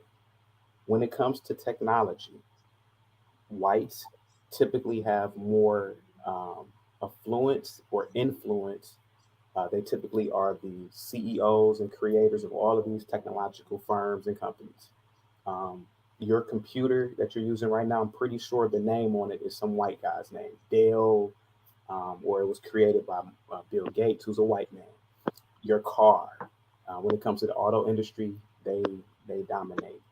When it comes to sciences and technology, when I look up in my telescope and I'm looking at the International Space Station, that wasn't built by black people. The rover that's on Mars right now, that wasn't sent there by African people or black people. So what I'm saying is that these people, their elites, their intelligent classes are superior to most people on the planet. There's nothing wrong with admitting that. For example, and I'm going to be real quick. For example, I find it funny when black people say, well, we're superior at sports. Nobody bats an eye. Oh, yeah. Everybody in the room could say, oh, yeah, we're better at sports than everybody. But the minute you say that whites are superior at science, oh, that ain't true. We invented it stuff too. So it's either it is or it's not. So let's talk about boxing. We all know that Floyd Mayweather, when he was in active boxing, was the best welterweight boxer. There's no argument to that. His stats, his career, his resume prove that. The same thing could be said to whites. You, Amber, I'm pretty sure, no offense, you have either a Maserati, a Mercedes, some sort of car made by some white man. So the fact is that unless we start building and manufacturing for ourselves, and our cars say the Chaotic Truth car or the J car or the Kyle car, the Marvelous Opinion car, then I will say, well, man, maybe we are superior to them because we are utilizing our own infrastructures and buying from our own people and using the resources to make these finished products that the white man does. So I don't think that the white man is better than me. I'm just looking at a person and looking at what their achievements are and saying, damn, why are they like that and we are not like that? That's all I'm saying. What say you? If I could say real quick, is the crazy thing is goes back to what I said before in speaking in absolutes. So just because that applies to one thing, that doesn't mean it applies to all things. So that's why I said that we in the human condition we can't speak in absolutes because things are ever changing. Who we were as teenagers is not who we are today. You get what I'm saying? So we go through multiple changes in life. So we can't speak in absolutes. Absolutes leaves us in a box. And the moment you speak in an absolute, you're gonna fail because things are gonna change on you. So that's what I'm saying. Like the people who ruled thousands of years ago aren't the same people that are ruling now. So things are ever changing. Absolutes are a dangerous thing because it does not leave room for growth. It doesn't leave any grace. So if all of us are bound by absolutes, none of us would be here right now. There's something I want to put on the panel real quick. One thing. This is something I stumbled upon. If you were to take every type of ethnicity and you put them in a room, all the children, right? And you told them all to take the doll test, how do you think the results would turn out? Personally, what do you think you would see from that? And then that should speak to what I spoke about earlier. And I think that's only particularly blacks in America. I'm not going to put that in people in other continents in the world. I'm just going to speak to only because we don't know who we are. And we have been in the shadows of white men since we came to the country. And that's the only thing I keep saying. Like, we only attach ourselves to them, even though Asians are technically more superior than whites in a lot of different areas.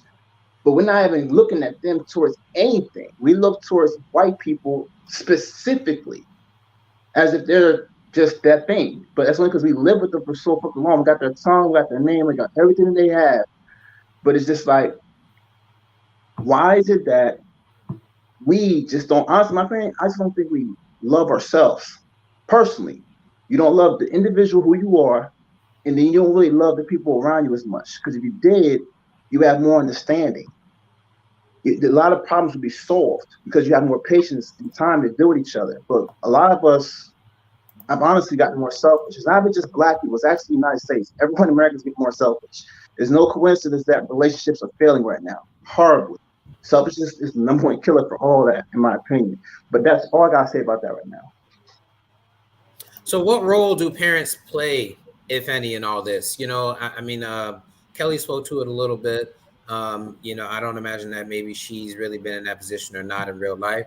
Amber, I know you have a young son who's in and out of sports that you've spoken about. Hink, I know you got older children who have been in and out of sports. So I just wonder now, when you go to a game and you see these kinds of confrontations between players on the field, and then you see their parents getting into it in the stands, let's say.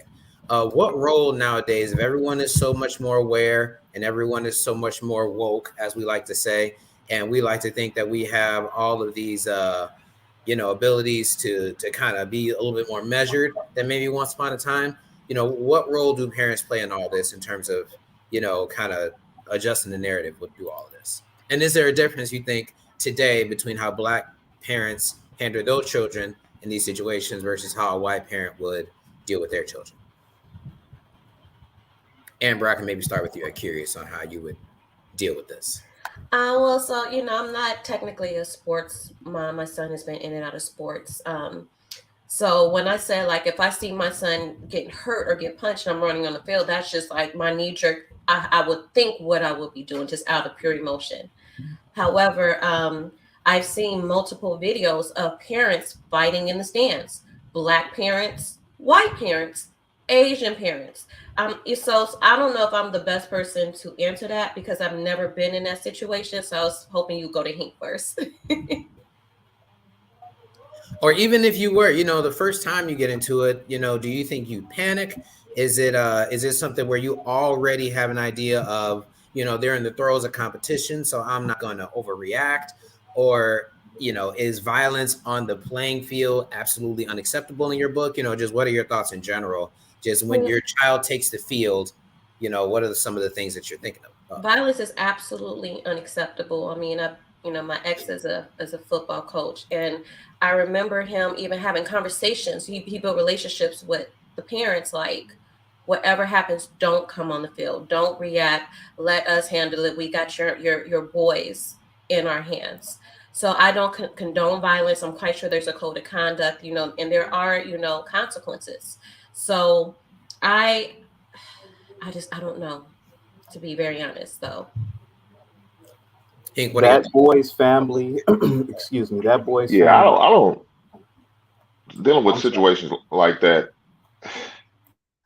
Yeah, I mean, I've seen it, especially a lot of more AAU games here lately. I mean, you see the violence and you see parents get into it, a verbal altercation. Like at the end of a game, let's say, end of a basketball game, you know what I mean? That last minute, it's been a close game the whole time. As soon as that one team start losing, it's almost like clockwork that a fight beat and broke out from the losing team. So, you know, then you see all the parents get into it. Before you know it, it's a brawl on the court. So, you know, how can we avoid those scenes in the future? I don't know, man. I wish I had the answer, brother. I really do. I don't know, but when you see situations like that, I mean, you know, what can you do? You shake your head like, man, why are we acting like this? Or why are they acting like this? What? It's not that serious. It's a basketball game. Why do we let a basketball game, a kid's basketball game, get us overly emotional to the situation of acting and carry on like that, man? I don't see the, you know, I just don't understand that. But you know why, Hank? You know why it happens? Because you, as well as everyone in this panel knows, there are people in general, not just black people, Jack. There are people who live by different standards, period. You know what I'm saying? Like, as I said, don't be so hard on yourself. When you keep saying we, it's not really you. I know you want to protect your image. I get it. But you understand, like, we still do individual things. The only way you're going to make peace with it, as you said, is try to understand it. But you do understand, for the most part, that there are people with different standards, different upcomings, different practices, you know, things that they accept, things that you don't accept. So for them, that's a normal thing for them. That may, you know, you may look at it like, why are you acting like that? But then it's like, this is everyday. Maybe you right. Maybe I should say, why does chaos's people, man, chaotic truths people, man, why do they act like that? I'm gonna throw it on chaotic, man. Absolutely. Him Can I say and something his real cousins. quick? Can I say something real quick? When I was teaching, and obviously the administration gave me a lot of flack. A lot of the students that I had, they came from single parent households, particularly dominated by women. And this is what I said. I said, what needs to happen is that the juvenile system probably needs to be scaled down a little bit.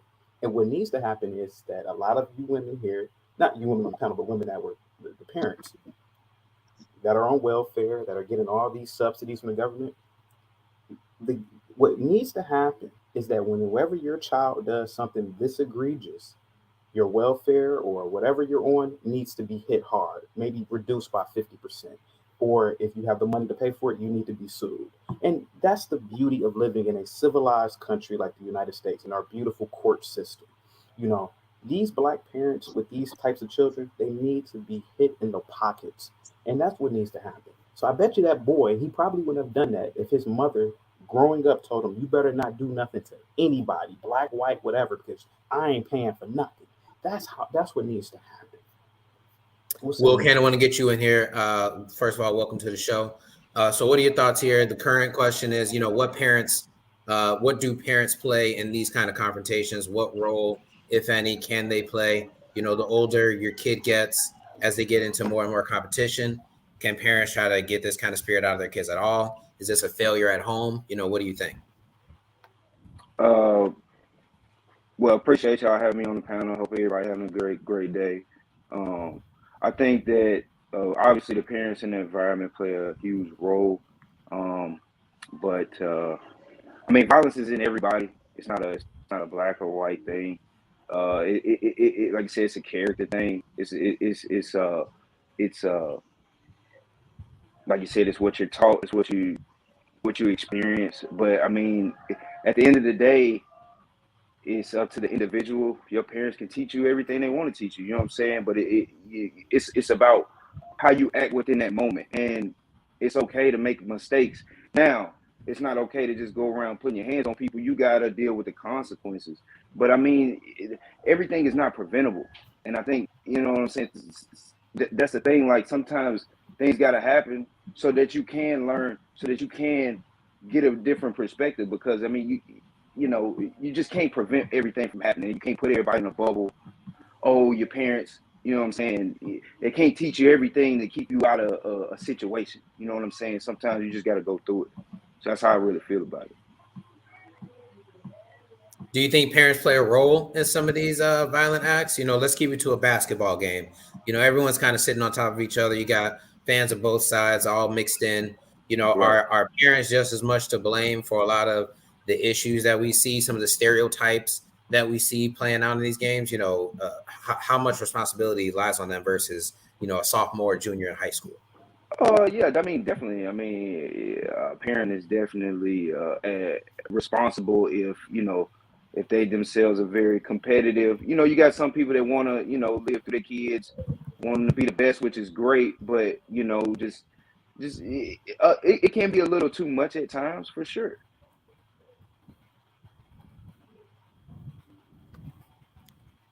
And Kayla, I see you in and out. I want to get you a chance to respond to. I don't know if you have something to add to the panel. First of all, welcome. Hi, how are you guys? Thank you. Can you hear me good? Yep, we can hear you. Yep.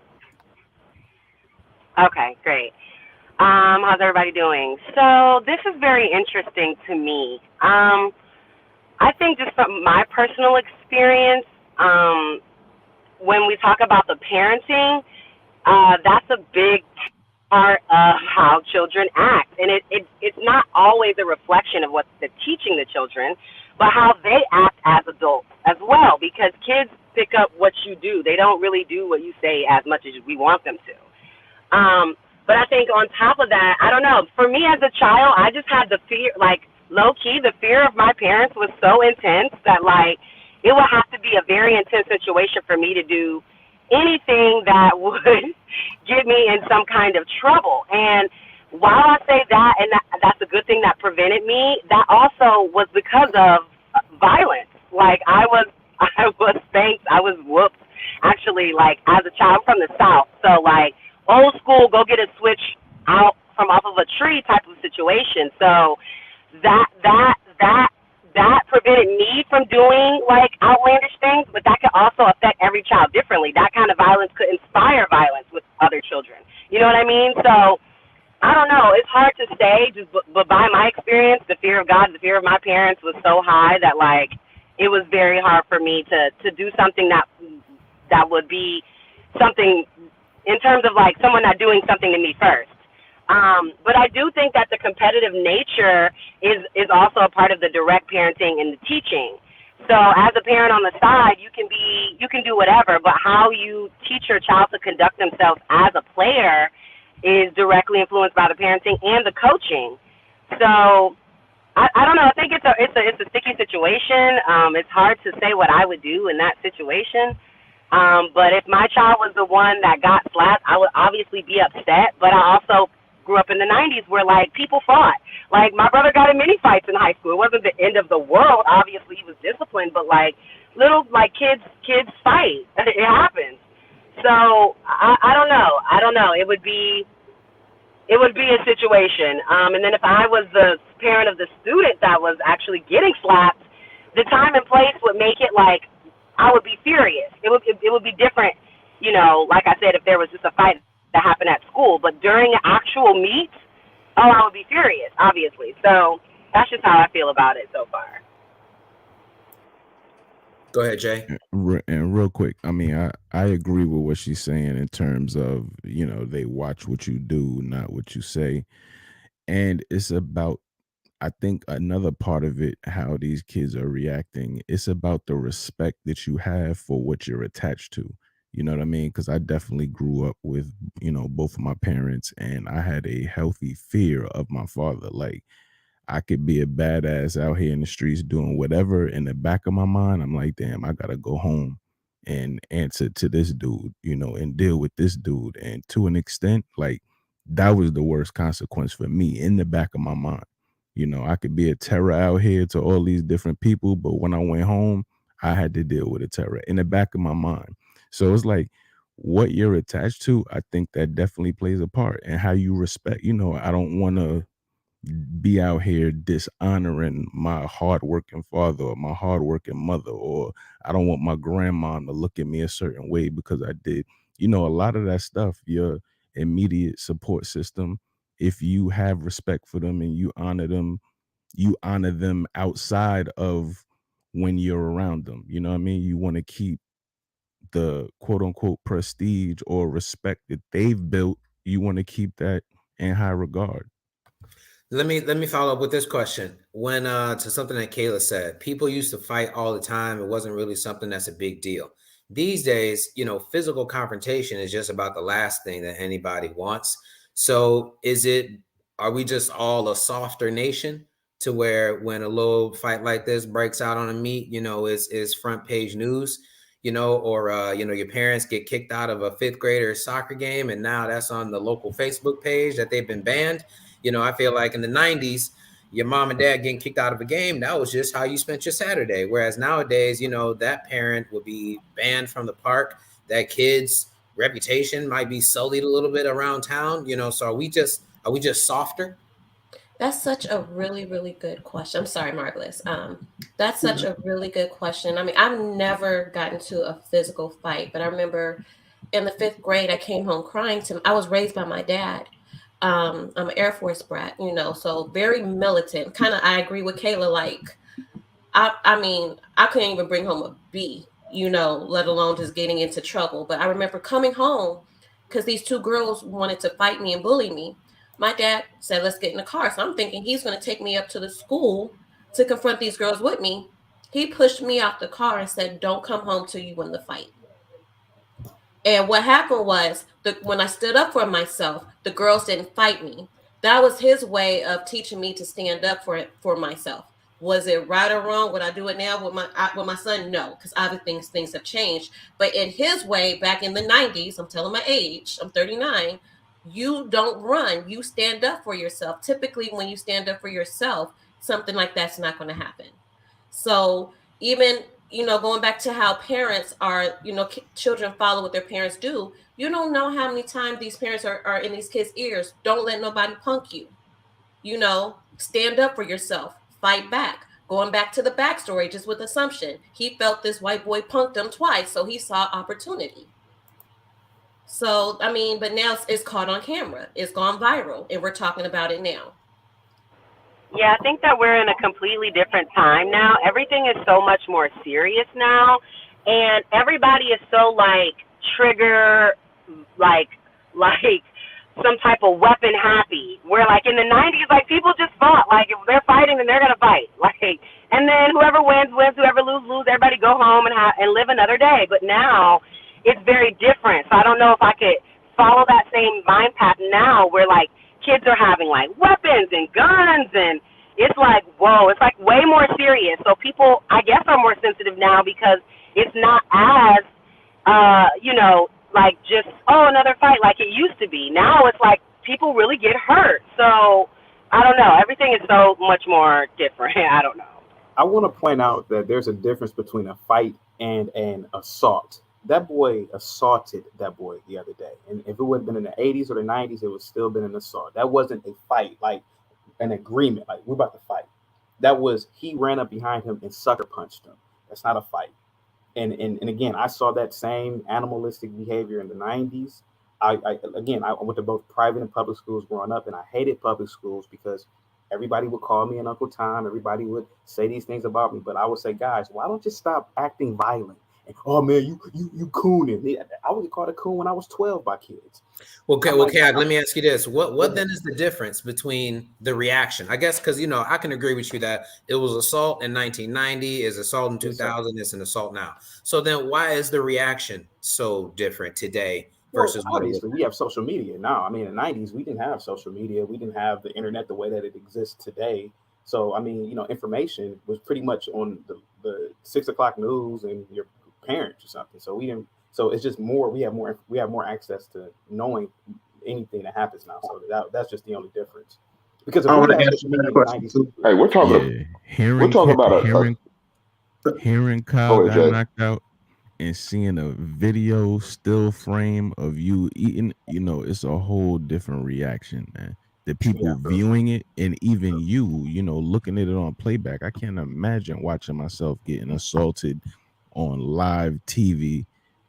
It's gonna be amplified. Whatever would have happened privately, a knockout, my reaction on social media, yeah, dog. I can't Yeah, I was imagine trying to a say that. young mind. Yeah, I was gonna say today we understand like it's a big difference what's going on today. Times is when it comes to this, right? Technology, how things are advancing very fast, social media, all these things, right?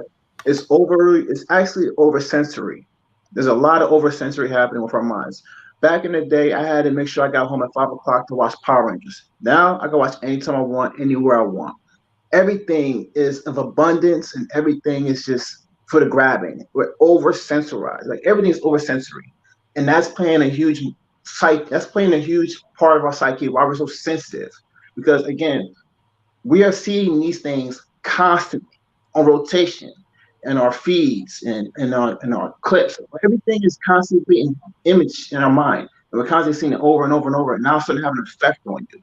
Music has an effect on you too. Me and Anton was talking about this about hip hop the other night on his channel. But yes, all these things will have an effect on you, how you see the world, how you perceive things. And saying like, they say perception is like reality. So for you, because you see these things on TV, these things become your truth. And you're going to live out your truth based on how you see the world. And it's most likely through your own device that you're seeing right now. Most people forget, like I said today, like back when I came up, I knew who my neighbors were. Today, I don't know who they are. I know I see your faces more often than I see my neighbor's face. Y'all feel me? Like I really don't know who those people are.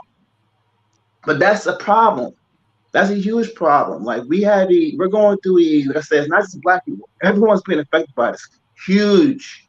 This is big. Like we just take these things for granted because they're so abundant. But it's like we tend to forget that we have to balance things out. We still are human. They're trying to get us into these little devices here. They're trying to make us like, Android type shit. But that's another thing. I'm not really trying to get into that. But for the most part, we are abandoning our humanity piece by piece, generation by generation. Our humanity is being sacrificed outright. We're not trying to hold on to both parts. We just, as soon as we see something easy and convenient and nice, we go with it and run with it. And we abandon the very thing that makes us connected as a people. Like I said, we're really going down a selfish path, and it's not any individual's fault. It's just that it's something that we get distracted by. There's a lot of distractions happening and interfering with our psyche every day. And like I said, like you want to know why? What is a big difference? Like I told you, social media, like it's amplified 1,000,000 times more than when some local shit. You got the whole world looking at you now. That's huge. That's not even like that's on replay. It's a meme. It's a whole lot of stuff. It can really mess your whole mind up. There's people who want to, take care of themselves because of just something as embarrassing as busting their ass on TV or something. You know what I mean? That's how sensitive things can be because it's different. It's more centuries going on in your mind than ever before. We never had this type of situation. But that's just my opinion, though. So now, shouldn't we know better, though? You know what I mean? If we're the adults now, us 30 and 40-year-old folk, and us being the new parents of these kids, don't we know better? I mean, it sounds like Marvelous, you know better. I think everything you just said, the masses could probably agree with, right? So, and we all kind of grew up through this social media world. So even though we might be wrapped up in it, you would imagine at least that we would know better than to get wrapped up in that in terms of being a better example for the children. So, I mean, should we expect ourselves to know better, or what do you think? I don't think we should be expected to know better because it's another issue that I realized too with humanity. When it comes to men and women alike, I've realized that because times have gotten easy, for men in particular, I can't speak to women so much, but I can speak to men because men did have a purpose at one point. Right now, men cannot be men. Meaning, like, not saying because of the whole anti-masculinity campaign, that's just some other bullshit. I'm talking about in general, life is just easy, all right? Women, and actually children, if they were given laws not to work, if the children couldn't work like they work in a day, a child can survive on its own. Because food, everything's delivered, all these programs they have for funds and money, it's like, how can you not live on your own?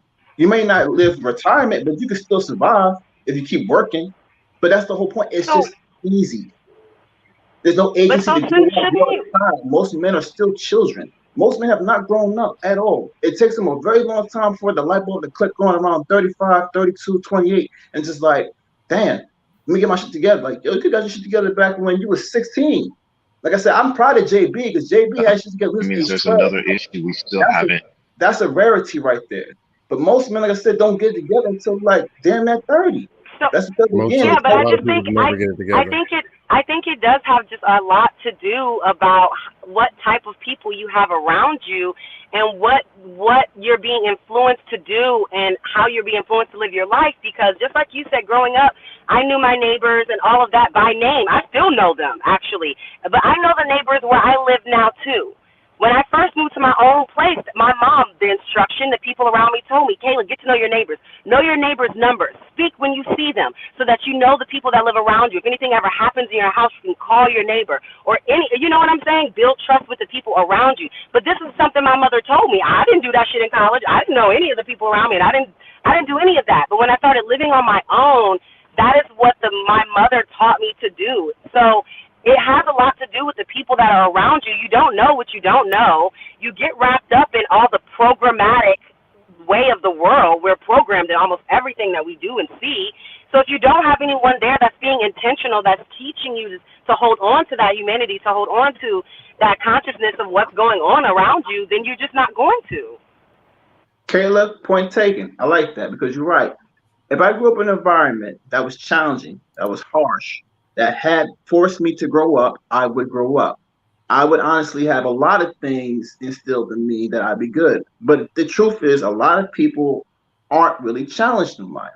A lot of people are given participation trophies. A lot of people are just given handouts. Like, I'm serious. Even get this, I'm not trying to make this more personal, but for me, I'm a video game person, right? I play video games. When I was younger, and some of you guys who play, I don't know if you guys play or not, Nintendo and Sega Genesis, my first game systems, them games was hard. To this day, I still can't beat some of those games. Today, games are just storytelling. They're easy. Click through, listen, watch. You're damn not watching the whole game, not really playing these days. Everything has become simplified, not challenging, not no growth in it. Even in video games, like if it's not hard, you get no XP for it. You get no experience to grow. You know what I'm saying? You get little XP because it's real easy. You have to, in order to grow, you have to be challenged in life, and no one wants to be challenged. Everyone's afraid to fail. It's fear that holds a lot of people back, and people just want things to be easy because that's what they were sold. Life can be easy if you just do this, this, and that. And that's the thing. People want the manual to life, as if there's some type of book out there that will give you the keys to life, and it's like, this will make life so much easier if you just do this. And it's like, no, everyone has their own path in life. We all got to go through different causes and effects. You know what I'm saying? We got to take the time and just navigate through it. Be patient. Understand yourself and understand where you're at and adapt. That's the thing. Like, I don't want to make it seem so simple, but Kayla, you're right. You are a product of your environment. If you are being set, that's why people can come from third world countries and succeed when they get here. Because they were challenged wherever they was at. They said, I gotta get the fuck up out of this.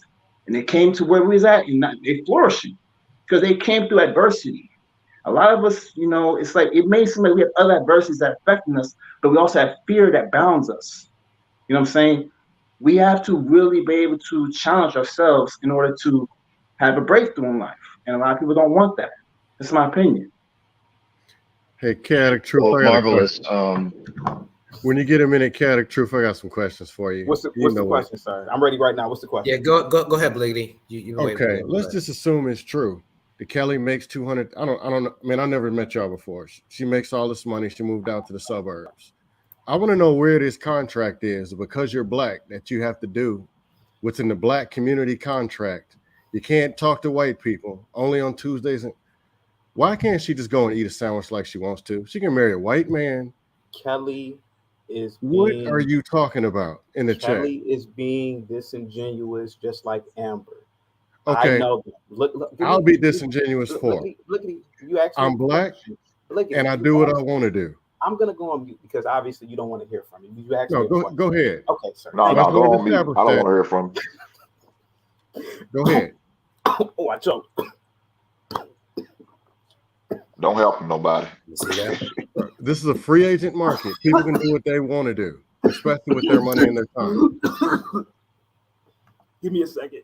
Yeah. Okay. Choking for real. I think. All right, man. That's crazy. Hey, you talking about violence on sports, man? I go to I don't know if every y'all been to a dance competition or a cheerleading competition. Them chicks get more violent than anybody. I don't know if y'all have any daughters that ever participate or kids that are family members that have. They get real violent in some of them dance competitions and cheerleading competitions. This is why the white it gets nasty, man. So I don't know if y'all ever done it, but it's pretty chaotic there. Here comes the white man again. Here we go.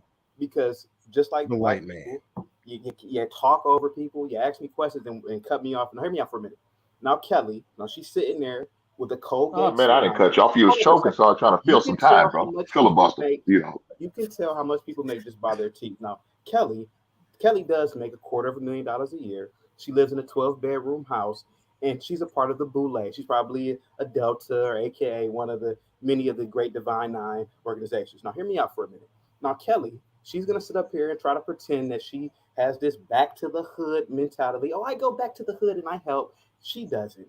Kelly left Negroes 20 years ago when she graduated from Spelman. One of the two, Spelman or Howard, Kelly. Now, I've never met Kelly before in real life. This is my first time ever seeing her, but I know everything about her and Amber.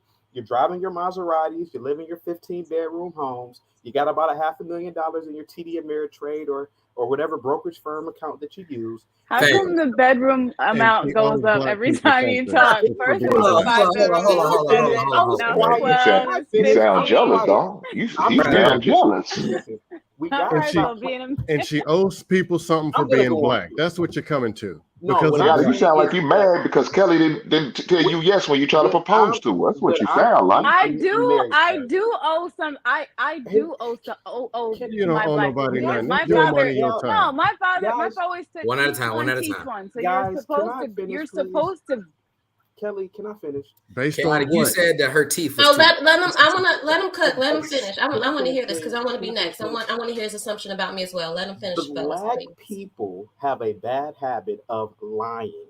When black people obtain a certain amount of money, they don't even want to live around other black people. Let's stop the cap, Kelly and Amber, with this whole, I'm going to go back to the hood and I help out black people. We should have lived every black person.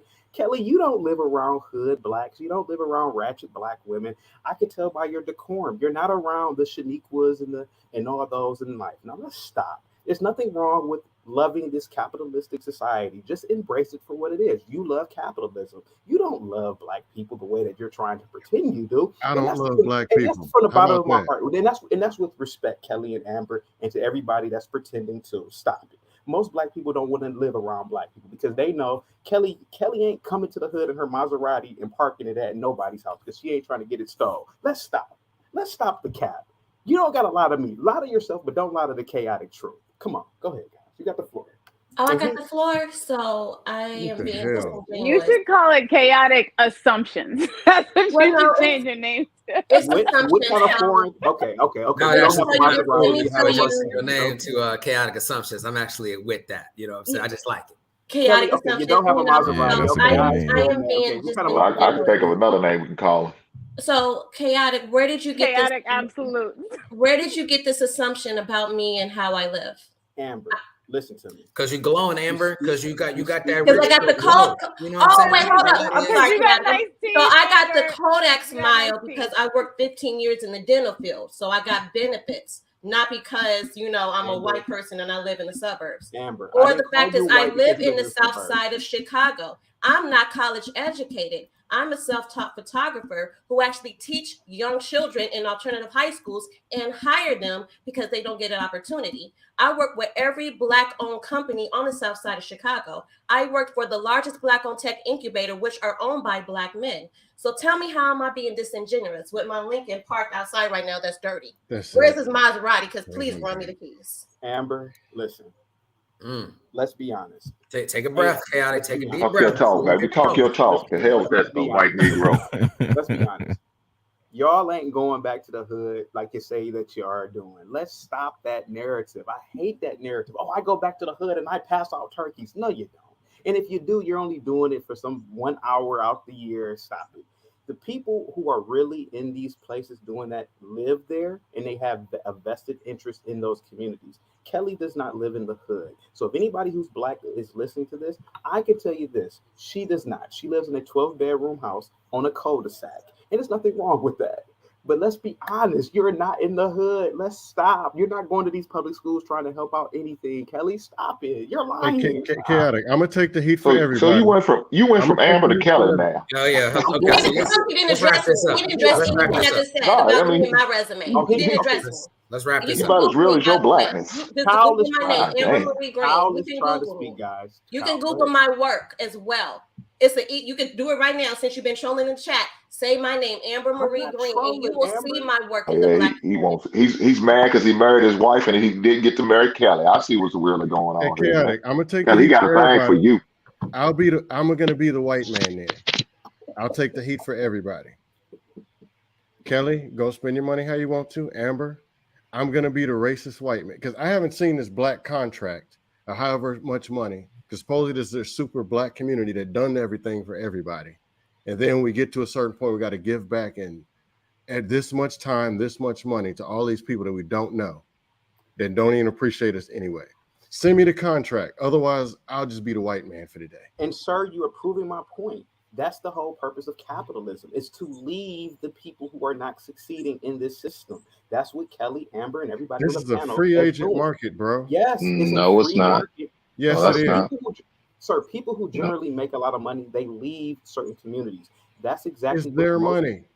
It's not because of capitalism. But you're over here saying, well, we need to uplift everybody. No, I never said that. You go ahead and speak. I'm gonna go on mute. There are people, if you want to help people, you have an option to do so. If you don't, you can be selfish. If you want to snort cocaine, you can do that on Tuesdays and Fridays. If you want to be a pastor, you can do so. This is free agency. But you know what? Consequences and there are I'm so rewards. sorry. It's quite interesting. He's trolling me and Kelly in the chats. And a lot of you men have I'm telling him, troll me. but you're directing us. Amber, the other day I made some. Oh, he's got his little flunkies in there too. He got his little members in there. He got his little flunkies in there. Hold on for a second. Troll me instead. Yeah, he got his little flunkies in there doing what they do. Hold on for a second. The other day I was giving smoke to the men as well. Don't get it twisted. And the fact of the matter is that there's nothing wrong with what I'm saying. Everybody on the panel that's talking about uplifting and what we should do to help, that's BS. The idea of a free market is that when you make a certain amount of money, you leave a place that is not better than a place that you want to go to. That's why a lot of Blacks leave niggas. So let's stop that bullshit. That kid is violent. No, chaotic. I disagree. No, that's wrong. That's not because that's not because you move to the market that's going to make you more profit. That's the reason why capitalism exists. You go where you're going to make more money. That's the reason why. I mean, like, if you're going to move out of a bad community, if you're going to move out of a bad community, that's your own, prerogative. It's not because of capitalism. Why are we telling people what to do with their money, their time, and their life? Why? Okay. So this is. I don't know why this is even. This is another problem I don't like. No, you talked and you talked. The trolling was out of hand. Well, I wanna say something real quick. Hold on, G. I'm gonna respond. Hold on, Kelly. Go ahead, Kelly. You haven't gotten a chance to respond. Go ahead to what he said initially. I don't owe you personally an explanation on me or my life. However, I do believe the purpose of making money is to help others. I don't think you can help others if you're broke yourself. So yes, I think you should pursue your career, your business, your dreams, your goals. And then once you have it, yes, I do think, and I do go back and help others. Yes. Okay, but Kelly, I don't go to, no. I don't go to the hood and say, hey, let's have a turkey handout. No, me and my sisters, we have programs to help young Black people. We teach them decorum, we teach them etiquette, we teach them how to get jobs, how to interview. We teach them these things so they can better themselves in the community and they can get out themselves. to go back is to pull people out. It's not, oh, hey, let's have a turkey. No. It's not to have a turkey. You don't bring them a turkey. You teach them how to get their own turkeys. Can I respond to you, Kelly? So obviously you just proved my point. Outside of the bounds or the condition of your sorority, because I knew you were in the sorority, would you do it? And you're wrong about that as well. Would you? When I say sisters, I mean my physical sisters, my biological sisters. There's 4 of us, and we were raised. Each one teach one. You're supposed to help your community. You're supposed to help your people. Yes. Then how come you don't live in that community? It's optional. There's no such thing as a community. If you're talking about black, sir, it doesn't exist. I'm asking Kelly, sir. I'm not asking you. No, you're not asking. You're making a lot of assumptions. What do you do for your people? You have this platform. How are you using it? What's your solution to help? I believe in capitalism, and I believe that certain people need to be left behind. And what I believe is that there are a lot of aspects of Black culture that also needs to be left behind. The violent aspect, it needs to be shunned. Again, when we say my people, okay, I have a right to correct certain behaviors in our culture. For example, if I see somebody doing something wrong on my street, not in my physical street, but if I were to live on a certain street, if they're littering, I'm going to say, hey, nigga, pick that up. Yes, that's littering. You're going to destroy the damn...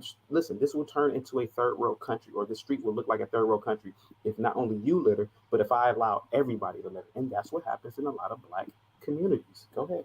But chaotic. But you don't live in a Black community, okay? Hold on. Let's get G in. Well, you're assuming how these other ladies live. Listen, I used to live in Black. No, don't talk about what you used to do. You currently live in it now. Okay. Just like I thought. Stop, man. Let's get Definite G in. G, go ahead. I know you wanted to share some. Go ahead with your thoughts there. Before we wrap up, we're gonna move on to another topic in a minute. So y'all get y'all last thoughts in. Yeah. Devin G, if you can hear something. Can you guys hear me? Yeah, you're good. Yeah, go ahead. Okay. Cool. So with the main topic, I want to address that first, and then I'll go to my other thing I want to talk about. Yeah, he should have had some more self-control regardless of what that dude did to him. Because like actually if he would have won the race, and then I agree with Sway, then I kind of called him out of his name afterwards, then okay, then he won the race, he got the medal. So maybe it's his upbringing, not his nature, that is the reason why he did what he did and how he reacted. But yeah, he should have had some self-control. And the other point I wanted to bring out, Marvelous opinion, I disagree with you. Hello. And a lot of dudes have that sentiment that just because it's easy, that's the reason why people are weak. Not really.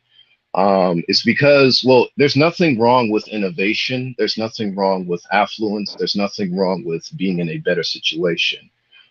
Because people would rather drive in a car than actually ride a horse. People would rather live in a house than live in a hut. People would rather drink from a water bottle than drink from a camel's stomach. So there's nothing wrong with making things more efficient and making things more easier to access. But the problem is that now when you solve those problems, and I agree with Marvelous' opinion when it comes to challenge, it does help you grow. When it comes to making things more efficient, getting from point A to point B a lot quicker, there's no issues with that. The real core problem is that now you have to change your value system. Because I saw Anton's live stream when he had the financial advisor on, and she was right when she said that once you get past $75,000, majority of your necessities can be met. So anything past that is extra. So that's what I wanted to bring out. All right. I mean, y'all went in a lot of directions with it, so it just seems like overall Chaotic's overall point was when you see a kid like that society should leave him behind, that he is really not contributing just off of that video alone. We don't know any details about who he is. We really don't know the details. It looks like these two athletes got into it before the race, and the one athlete was in his race and the boy who ran up and punched him, he was just standing on the sideline. So they got into it. One kid went to go do his race. The other kid was waiting on him to kind of make his turn and then attacked him as he was passing by. So in regards to, the prevalence to turn violent when you are in the confrontation, I mean, my interpretation of Chaotic's point is when we run across Black people like that, and maybe people in general, like other communities, we need to shun that person and shun the behavior to the point where it is no longer deemed acceptable to react that way. I don't know if I would shun necessarily. However, I mean, I do agree that it does seem like Black folks are a lot quicker to accept that behavior as a justifiable result to a confrontation versus other cultures. So, but I wouldn't throw that person away either. So it's definitely a difference in opinion and whatnot, a difference in approach. Some of that stuff I'm not necessarily with is definitely hyperbole, if you ask me, but the violence definitely does need to be shunned out. It does need to be something that we find some kind of way to remove from our culture as Black people. The propensity to handle something with your fists, whether it's Will Smith at the Oscars or a young man running in a track meet, that's something that we do need to address somehow, because other cultures are becoming less and less physical with each other. And for whatever reason, Black folks just have not gotten there. But we'll leave it at that. Moving on here. Other news in the sports world, Joe Biden has named Chris Paul, one of my least favorite point guards in the league, as an ambassador for HBCUs. He, as well as actress Taraji P. Henson, are being put on an advisory board to pretty much look over the historical Black colleges and universities. I think this was a recent announcement. In 2016, Chris Paul received the Humanitarian of the Year award. He's also received other awards around the sports world. So he's definitely a looked upon leader in the NBA. I believe he's the president of the Players Association as well. So what do you guys think? In lieu of all of the new developments that HBCUs are doing maybe not necessarily HBCUs, but other companies are trying to use the HBCU as a means to maybe get in with Black people a little better. So what are your thoughts? Can I go first? No, I think it was another bad decision by Joe Biden. It was a bad decision. Why Chris Paul? I don't know about Taraji B. Henson. I don't know if she went to a historically Black college or not. I don't know. But if she didn't, I just think it's two bad decisions. Why not get an individual who may have went and attended HBCU to fulfill that role? To me, HBCU. That's a good point. But I went to HBCU. Scam likely, I nominate you, my brother. Let somebody else. Anybody else want to go before me? Which HB, where'd you go, Scam likely? Black State. No, I went to Norfolk State. Oh, okay. HBCUs are trash. What did you just say? It's a scam. You said they are trash? You said all of them are trash? Overall, if you average it out, because let me be fair, if you average it out, you're going to get a substandard trash school comparing to where you could have went. By comparison. Yes. Right. Yeah, I said it. I'll say it again. Trash. If HBCU isn't so great, how come Biden and them ain't sending their kids there? They're so advocating the almighty and to Black people who keep saying all this bigly black, the Black skin is better than the white man. If it's so great, why aren't the white people racing to come get in there, lined up, register in 2 years, 9th grade, already saying, man, I'm going to that HBCU if they're so great. Well, let me just say this, devil's advocate, before you go on. Right. I mean, if we want, as Black people, if we want these schools to become better by comparison to a PWI, I mean, they need funding. They're going to need, I mean, clearly their alumni aren't donating. So it's going to have to be from somewhere. They don't send Joe Biden, maybe not Joe Biden, but let's say, Nancy Pelosi's granddaughter isn't going to go to Spelman because their science program, for example, isn't as good as, the University of Georgia or whatever it is. So at some point, if we want HBCUs to compete but we refuse, Black people collectively refuse to donate, then they're going to have to get those dollars from somewhere. And as it stands today, I mean, those schools are well underfunded. Their resources are minimal, but that's because they don't get the funding. So it has to start somewhere. And the reason they don't get the funding is because of the experience that they're giving to the students. That's the biggest reason. I got greased for over $3 grand by my HBCU. They'll never get a quarter out of me. I'm not the only one. But what about the elite? People have bad experiences, bad food, roaches, scams, money messed up, lack of safety, all kind of scams. The worst one I seen, a person actually registering, a girl who was in the band, going to register, say, I want to be a computer science major. And the advisor was acting as the dean because the dean was on vacation, which, why are you on vacation during registration?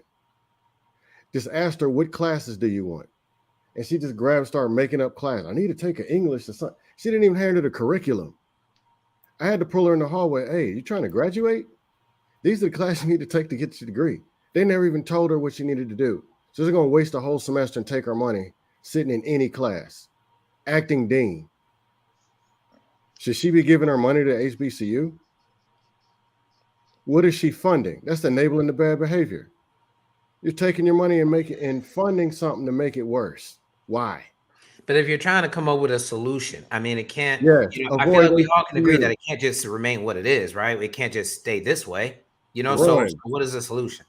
Just like the hood. You're talking about it's the Black community. We are sticking it. No, we don't. Run. Go get your money and do what you want to do. Because these people have made a decision that they're going to do what they want to do. There ain't no community. Well, Kyle, I wanted to answer your question. Not go off what Panderson's saying. I can't speak to HBCUs. I didn't even go to no college. But I was going to say, when it comes to the decision that was made, I would say it probably was a political move, like for browning points. Because, I mean, he's done this throughout his career. Like, it's based on imagery. Just think about the people he's using. They're highlighted professionals, people that we know. Most Black people know these names, so they're going to say, okay, let's attach a name to it, but have them sit in this position. It's the same reason why someone like a Cardi B can have an interview with him. You know what I'm saying? Like, oh, he went to the Breakfast Club. You know what I'm saying? He won't talk to actual people who want to do effective change. That's why he told Ice Cube to sit on ice. Again, we'll talk to you about your plan. Did he want to see it? No, he didn't want to see it. Even to this day, he's not going to look at the plan. And the messed up part was because of logic. He gave his education. I never knew we never had an actual exclusive bill. And this was the actual first exclusive bill we could ever have written up for us exclusively. And it has been put on ice by one candidate, and another person said, we'll take a consideration if I get nominated. And I was like, that's eye-opening for me, because I really did not know that was the first one. And it's still sitting on the table, and they won't look at it. And I'm like, when are we going to figure out, when are we as a people going to be like, you know what, maybe the majority of us should probably renegotiate some things, make them at least consider, like, you know what, because they're taking us for granted. It's clearly, and they're mocking us every time they give us a new face. Like, hey, look at this, Harriet Tubman $20 bill, imagery. Look at me, I'm gonna take a knee right now with my little coat on, my African dashiki on. This is all symbolism.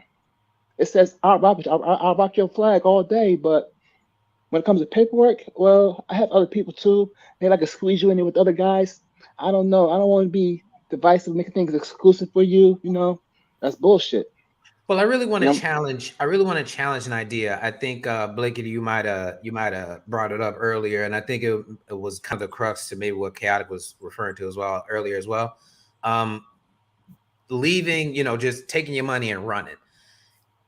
Is it? Because it can't be both ways. It seems like every time a topic like this comes up, it's either we need to do everything we can to support HBCUs is like it seems like the wave. And then the next day it's y'all need to take y'all money and do whatever you want to do with it. So it seems like Black folk really can't even come to an agreement on if HBCUs are even valuable. So then my question is, what do we expect from, I guess we can call them well-meaning white folks, I think it's okay to call them well-meaning. What do we expect them to do when they hear Black people say, well, we wish our HBCUs were better? Easy question. And people want to help out, so then what do? What they're doing is scamming and stealing money. That's what they're doing. What do white people do? Capitalize and go make some money out of the deal. That's what they're doing. But can I speak on a pattern just from... Go ahead, Amber. I'm sorry, Scam Likely. That's an assumption, Mr. Penderson. That's a huge assumption. Go talk to somebody who works financial aid. Go ahead. I'm saying I went to these schools. I've talked to these people.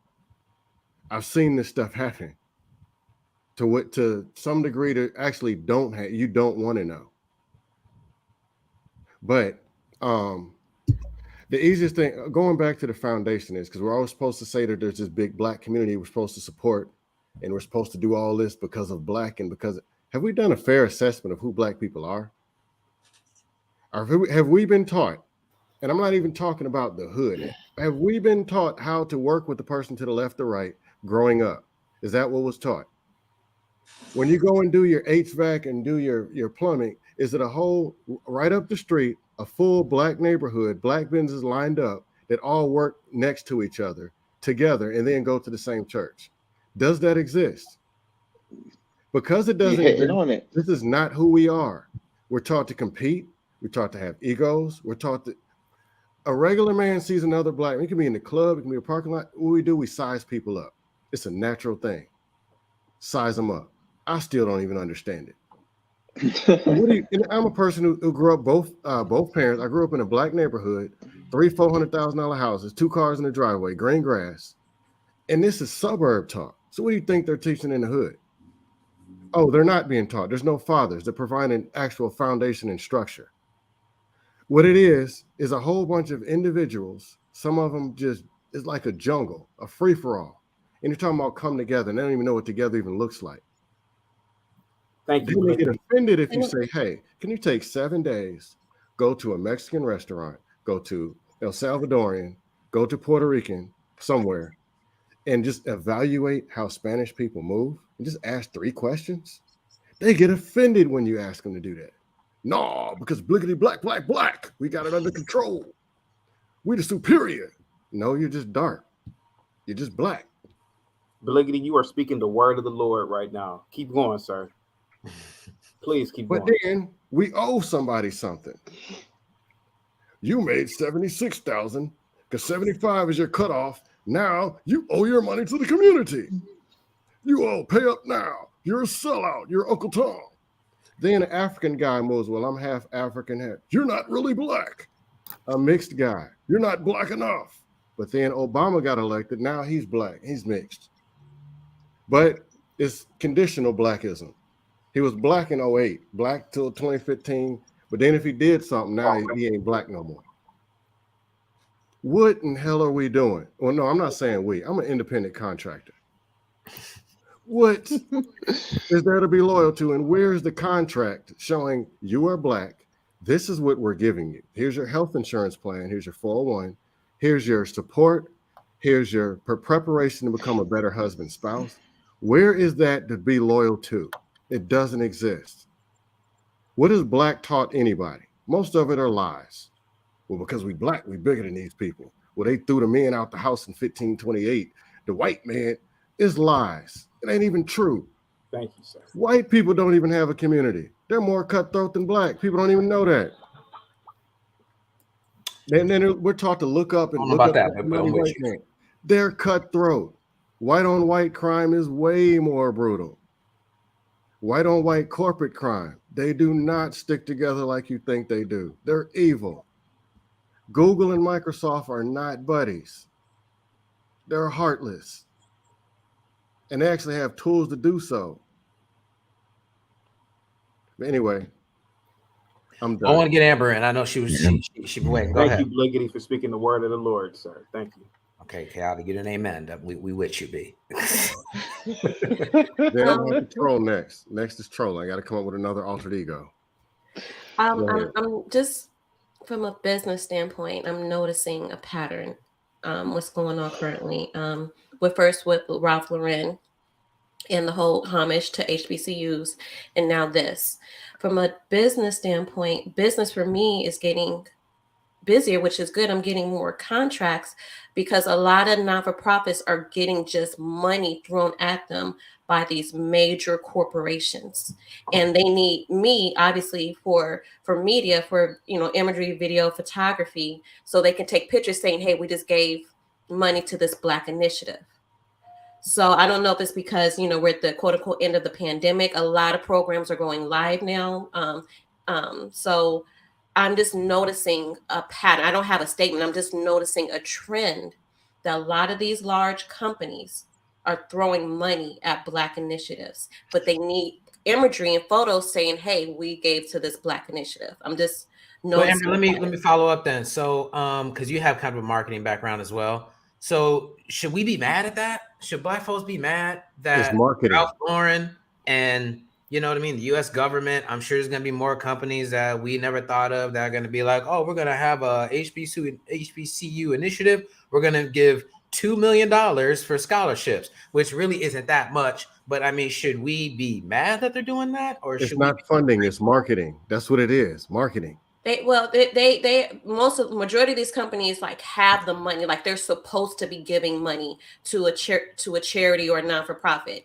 I'm noticing a lot of them now are giving it to Black initiative on the ends of, Black Lives Matter, George Floyd, Colin Kaepernick's. Now they're specifically giving it to Black initiatives. Should we be mad at that? I mean, if somebody, I just did my 501c3. If somebody wants to give me $2 million to initiate my program, I'm taking the money. So, and there's going to be people that's going to be mad. There's going to be people who's telling me how I should spend the money or shouldn't take the money because it's from white people. Nobody's ever going to be satisfied. Yeah. And let me speak on HBCU. I also went to a HBCU. I mean, looking at the Chris Paul situation, Chris Paul overlooked HBCU. He went to, I believe, Wake Forest when he could have went to A&T or, one of those Black colleges in North Carolina. He chose Wake Forest. They need to choose somebody who actually had the HBCU experience so they know what needs to be corrected. I'm sure Bliggity Black, he said he went to Norfolk State. I got homeboys that went to Norfolk State. So I know those experiences. I've been up there. In my particular college, everybody's experience, like he said, the trash food, your refund check. Most colleges, predominantly white schools, refund check at the beginning of the semester. After, they process your registration, you get your refund check right away. HBCUs, they hold on to your money, so they make money with your money, and they hold it as long as they possibly can. So, and you get it at the end of the semester. You talking about people ain't paid their rent in months or scrambling to pay their rent because they're depending on that money.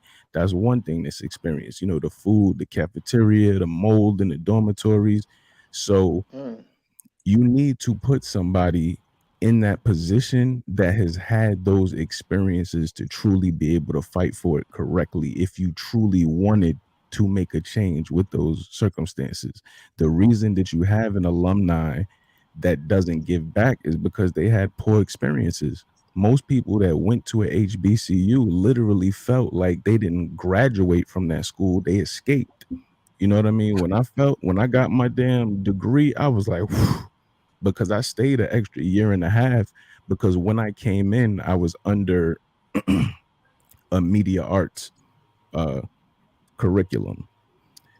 Supposedly they canceled media arts before 99. So I'm under one curriculum that doesn't exist anymore. So by the time I'm supposed to graduate, they bring up these extra credits that I need to have because I'm under this particular curriculum. So I ended up staying in school another year and a half. You know what I'm saying? So certain things like that, you can only speak on if you've been there and you've experienced. You know what I'm saying? If you've graduation's approaching and you telling your family to book flights and then you got to call them back like, I ain't graduating. You know what I mean? Like people don't book flights for your graduation and they tell you 2 weeks before you about to graduate, nah, you can't walk because you still got the, man, dog.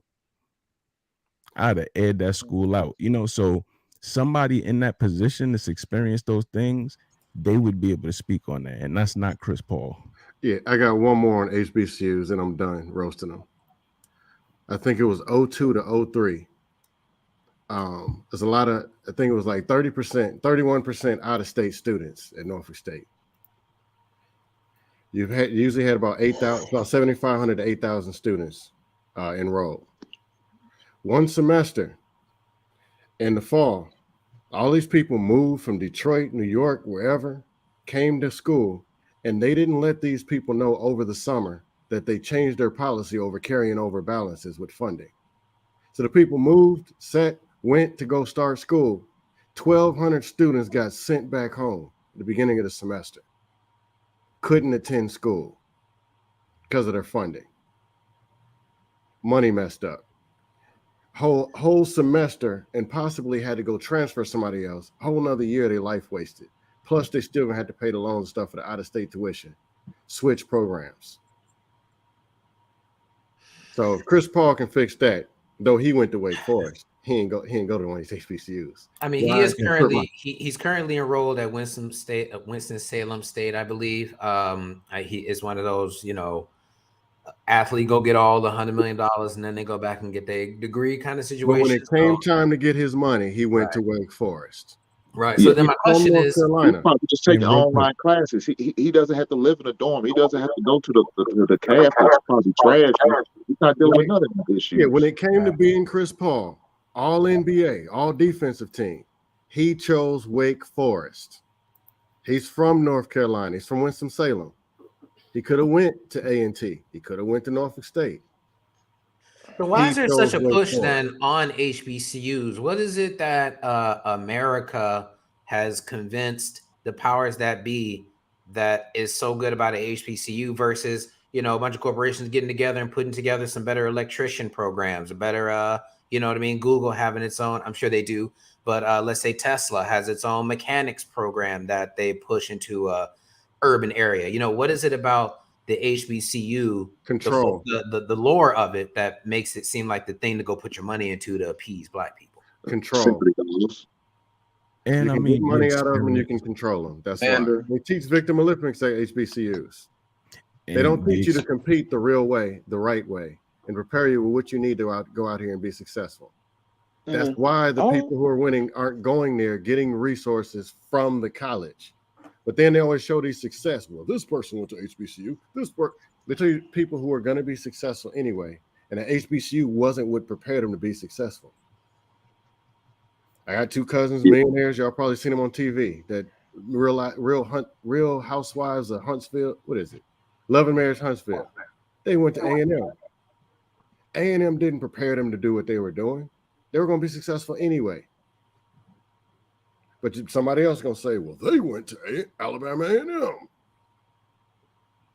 So then, I guess my question is, why aren't there more voices, who actually went to HBCUs who would say, you know what, that money would be better spent more directly with a student-led program versus funneling it into the college's, account and then hoping that they disperse it correctly? Like, what is it about the HBCU that has corporations thinking, yeah, if I want to help the Black community, I need to go donate $10 million to Morehouse? They're not trying to help the Black community. They're trying to market to the Black community. Or this fake thing called, there is no Black community. I'm going to keep saying it. They're trying to market. It's not funding, it's marketing. Exactly. Black people are consumers. But how does Chris Paul stand to gain from that, I guess? Like, there's 18 people on the board. He might have fell for it. A lot of times people just fall for it. Like when Barack Obama ran for president, I'll say it, I fell for it. They say, hey, there's a Black guy, he believes in this. They say 5 strong talking points, and everybody, yeah, Black power. They fall for it. Black man gonna save us against the white man. People fall for it. That's mainly, I don't know politics, I actually agree. But these are consumers. College graduates consume. Some of them actually go and make a lot of money. What do? If you can sell them everything, people thinking their emotions. Most Black HBCUs are full of women. Now the enrollment is down. More women raised by women. That is a big pot of money. Blickety, do you have a channel, by the way? Do I what? Do you have a channel, sir?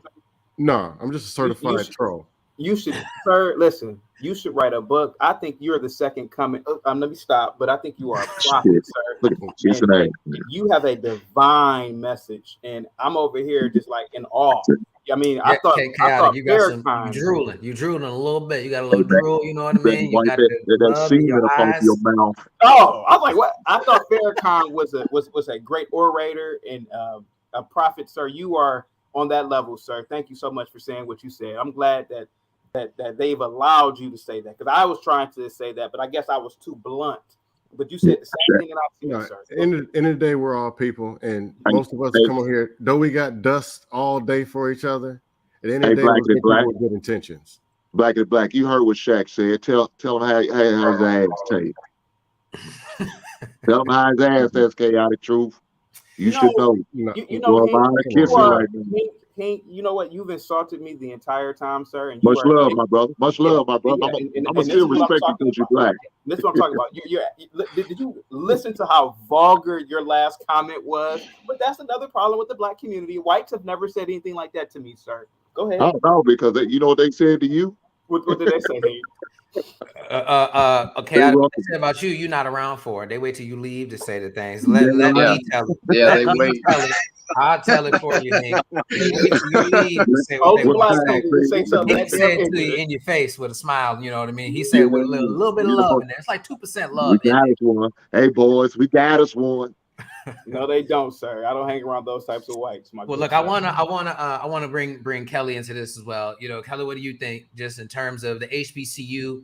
You know, why is it that corporations think that Black people see the HBCU as a conduit to getting on our good side? You know, what is it about? What do you think the reason is for that? You know, Ralph Lauren, why didn't they, you know, do a deal with just the University of Georgia? What is it about Morehouse? That, because there's plenty of Black people at University of Georgia. UGA is a whole religion. You know what I mean? I'm sure a lot of people go to Alabama. A lot of people go to all these schools. So what is it about the HBCU that they think is some kind of, you know, magic trick that they doing on us? By the way, have a good one, guys. I got to roll out. Peace. Appreciate you, Chaotic. All right, bro. All right, man. Hallelujah. There's always one. Well, I agree with Jay. I didn't go to an HBCU, contrary to Chaotic's opinion. I went to Regent University. I was a theater major, but my sister did have a chance to go to an HBCU. She went to Virginia State. So I got to visit her at her school, and I got to see what it was like. And I do believe a couple things. And no disrespect to you, Mr. Bliggy Black, because I appreciate a lot of things that you're saying. But I do think it is a way, for example, if young children were raised in the hood and they have a chance to go to college, I think it's a way to see different types of Blacks. I think it's a way to kind of expand your horizons. Like, you know, if you are a product of your environment and all you know is your neighborhood and your elementary, middle school, high school, which is all in the same neighborhood, you get to interact with different types of Blacks, and you're like, oh, there's different people, there's different perspectives, different thought processes. But I don't think college is what makes you who you are. I think it adds to it. But if you're going to be successful, I think that comes from what's inside of you, because people that don't go to college become successful. As far as why they funnel money, I don't know. I don't have an answer to that, because I don't. Or I guess I'll rephrase the question to you this way. When you heard the news that Ralph Lauren was going to be releasing a clothing line inspired by, you know, the vintage look of Morehouse sweaters and Spelman sweaters and skirts and whatnot, and it came out that, you know, the person who thought of that was a HBCU grad. He's on the Ralph Lauren team. You know, what were your initial thoughts? Were you happy? Were you like, oh, finally they're doing something with us? Or were you thinking something else? Well, I think Black people are consumers. So it's a great, I think that was a smart business move, because Black people are going to buy the clothes. They're going to support what they deem is Black power. But that being said, there have been a lot of clothing lines that have done the opposite and said, I don't make my stuff for Black people, but they end up apologizing because they realize their sales went down, because we do spend a lot of money. We're going to buy the purses and the shoes before a Caucasian woman would. They're going to, but I don't support businesses that blatantly say, I don't want Black people buying my stuff, like Michael Kors.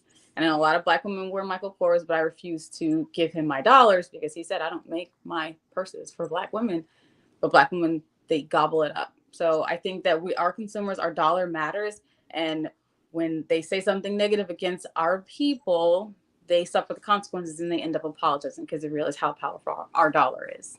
So, hey, Kelly, a question / comment.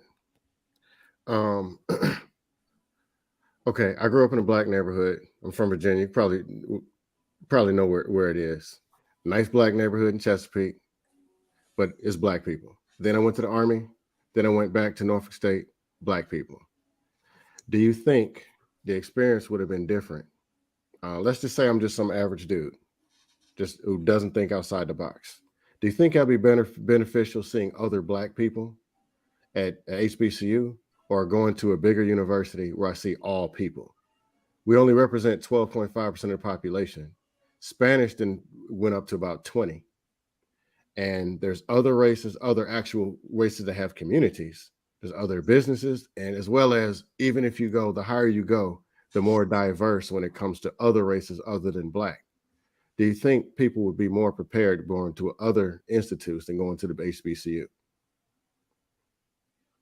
I do think they'll be better prepared because the world isn't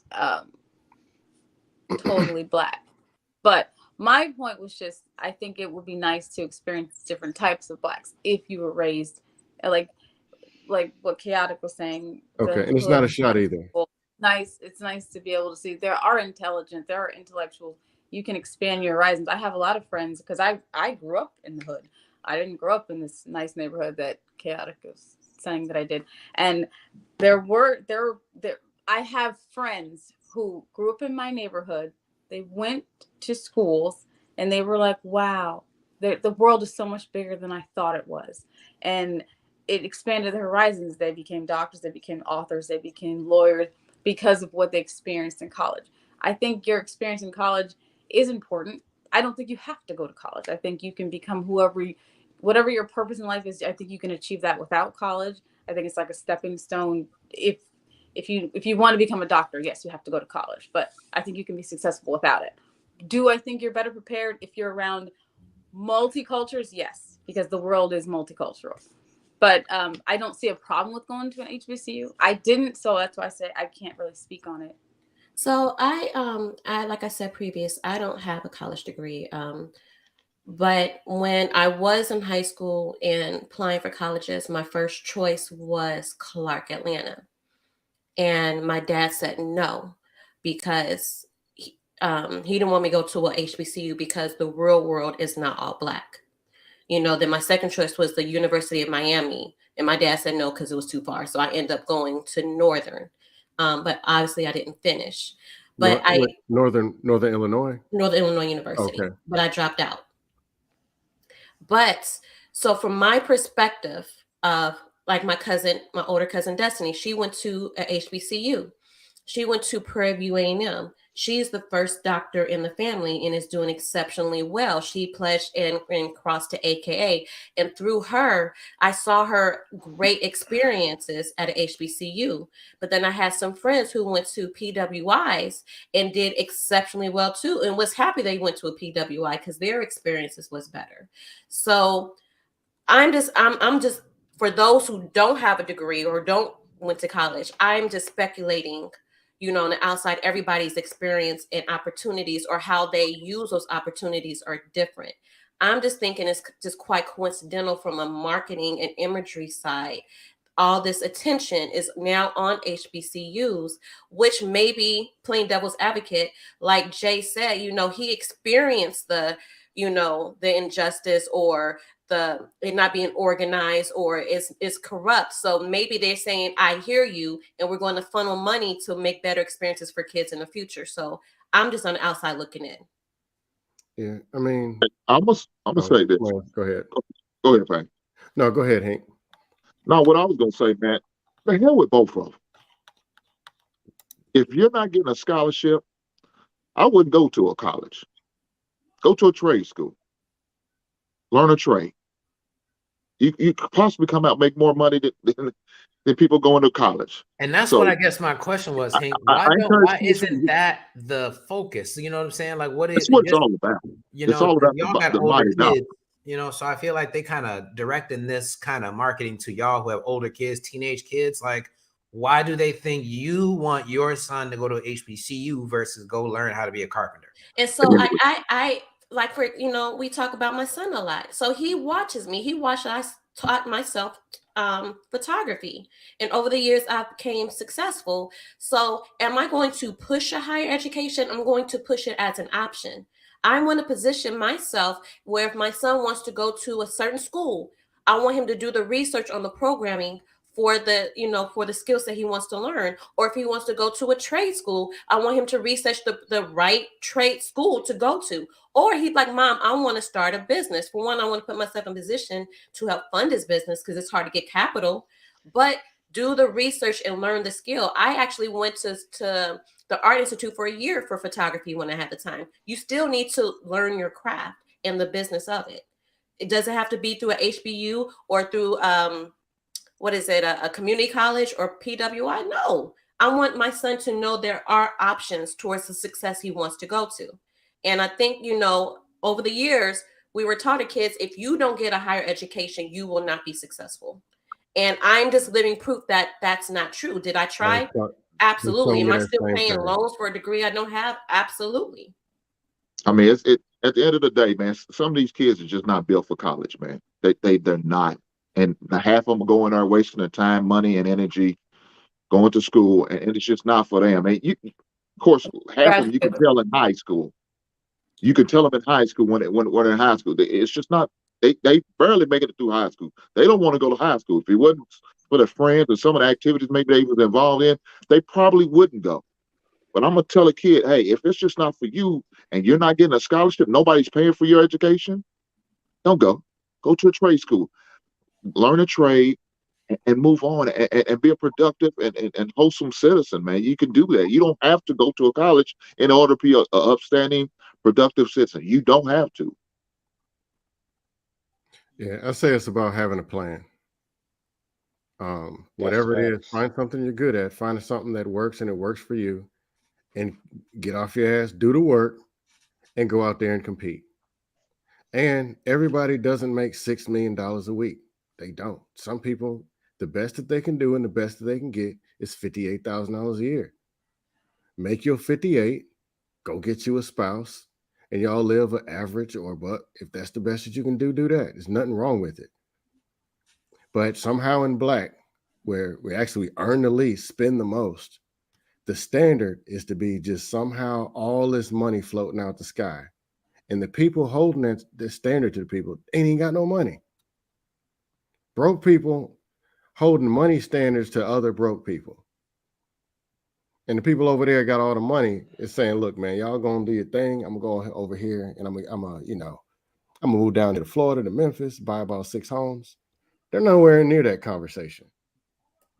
So do you think it's it's like alumni who don't want the HBCU in general to eventually die off? You know what I mean? Like, let's say 20 years down the road, do we still have HBCUs, or do you think we need them? If HBCUs is about Black, where is the HBU saying, look, we need to stop using the N-word? Hey, we need to dress better. Hey, we need to do this. If it's about Black, why isn't it about improving Black? Where is the class called Black 101 where we talk about, look, this is how I've noticed that you people grew up 18 years, graduated from high school with no community. Where's the class called Community 101? Where's that at? Where's Health and Fitness 101? Hey, these are fruit. This is a vegetable. You can eat this. Hey, the track is open. You know what? We're going to take the money and build a whole new track and make it indoors. Because people are getting fat, greasy, and sloppy. They're just nasty, man. Let's just be real. It sounds like they should have promoted you instead of Chris. Invest in oxygen tanks if you're looking for a stock. Because they're going to be carrying these things around on wheels in the next 2-3 years. It's just getting bad. Where's Fitness 101 for Blacks? Instead, they're telling them, no, Black people was made different. We can hold more weight. Who's teaching these people this stuff? I was going to say, when it comes to HBCUs, they had a purpose when they were first founded, of course, segregation, all that stuff. But now, what purpose do they have in today's society where you Right. are allowed to be in other places? And in my opinion, it's like, well, if it's not the best school in general, because now I don't look at it just as being a black school, because technically it might have been made for black people, but it wasn't funded initially by black people. People don't really know that. Like, honestly, it wasn't like black people came together and said, put our money together to make a college. Like, no, white people made that for us too. You know what I'm saying? Let's get that cleared up too. But it's like, now that we're in this space, let's be honest, we rank all the colleges up, black included, okay? No exclusivity. Where's it rank? Is it good? Is it bad? If it's not a good college, then don't go to that college. Rather than segregate it and cut it off like it's its own thing and it should be ranked amongst its own types. It's like, no, just put it in with the rest of the colleges. It's part of this country, it's everything else. It's not like it has to be segregated anymore. White people go to colleges too. Where's the rank? Is it good? It's not good. You know what I'm So do saying? you Like, think all HBCUs should be like shut down? no, I'm saying like Or you should where's let their them. place? I think they should play out naturally The how any other location. school. I honestly, I think it should play out like any other school naturally. If it fails, it fails. It failed because it wasn't a good institution. It doesn't fail because it was a black college. That's not the reason why it failed. It's going to fail because it's not a good college. Period. As Parental said earlier, he says, "Why aren't other students coming to these schools? Not just black. Because if they were all that in a bag of chips, everyone would be grabbing a snack right now." But it's not all that. They act like I would say the best one is average at best. It's not bad, but it's not top 10. You know what I'm saying? That's what I'm saying. Like if you look at it like that, you really won't have no big issue with all this. Only time it would have been an issue is if this is the only school that we can get to. Like if HBCU is the only college we can actually have access to, then we could talk about what we talk about right now and having a real conversation like, yo, we need to do better. We need better in these colleges because it's the only thing we got access to. That's not the case. We I have just access think to all the colleges. if we're gonna put a black And I label wanted on to it, say it something should be about building black. Go ahead, Jay. yeah, I wanted to say something too. Yeah, I agree with Mr. Pendleton, Blickety Black, that it's mostly just a marketing tool, a marketing ploy from Biden to let black people know that he puts hot sauce on his chicken. And then black people just gonna eat it up. So the thing is with the HBCUs, I'm kind of torn because it reminds me of the Black Renaissance, where black people were actually, investing in building businesses and trying to be better. Like the thing is, it's like if we we should always invest in quality, or at least try to the things that we have, try to make it get it into a better situation. But at the same time, if it's not doing its job, or if it's not accomplishing its goal the way it's supposed to do, then we should drop it. The thing is, it's like if black people held true, a lot of black people who had businesses back then held true to, just stood 10 toes down with their businesses, a lot of black people would be more millionaires now. They would, instead of like selling off the businesses or writing off a lot of the issues of writing off their businesses to white people because of the pressures of racism. So I'm kind of torn when it comes to the support of HBCUs, because like again, I'm hearing a lot of HBCUs are either trash, or HBCUs, they actually do their job, but it's just not at the quality of PWIs. So I'm kind of torn. Do we keep it because it's something that we have made so we can stamp our name on it, or do we hold its feet to the fire when it comes to the quality of the students who graduate from it? That's the issue I have from it. Yeah. I think it starts with a fair evaluation. There's people talking about HBCUs that never even stepped foot on a campus. And they're telling people what they should do with their money for HBCUs, and they never even stepped foot on the campus. Do an evaluation, create an actual plan. What is the goal of this HBCU? If somebody's on this panel or other panel promoting and HBCU, what is the plan? If somebody's saying invest in me, of course you got to have a business plan. You got to have business partners. You got to have some kind of documentation. We are here, we're going there. This is what we're trying to do. But even tuition, we don't know where our money is going.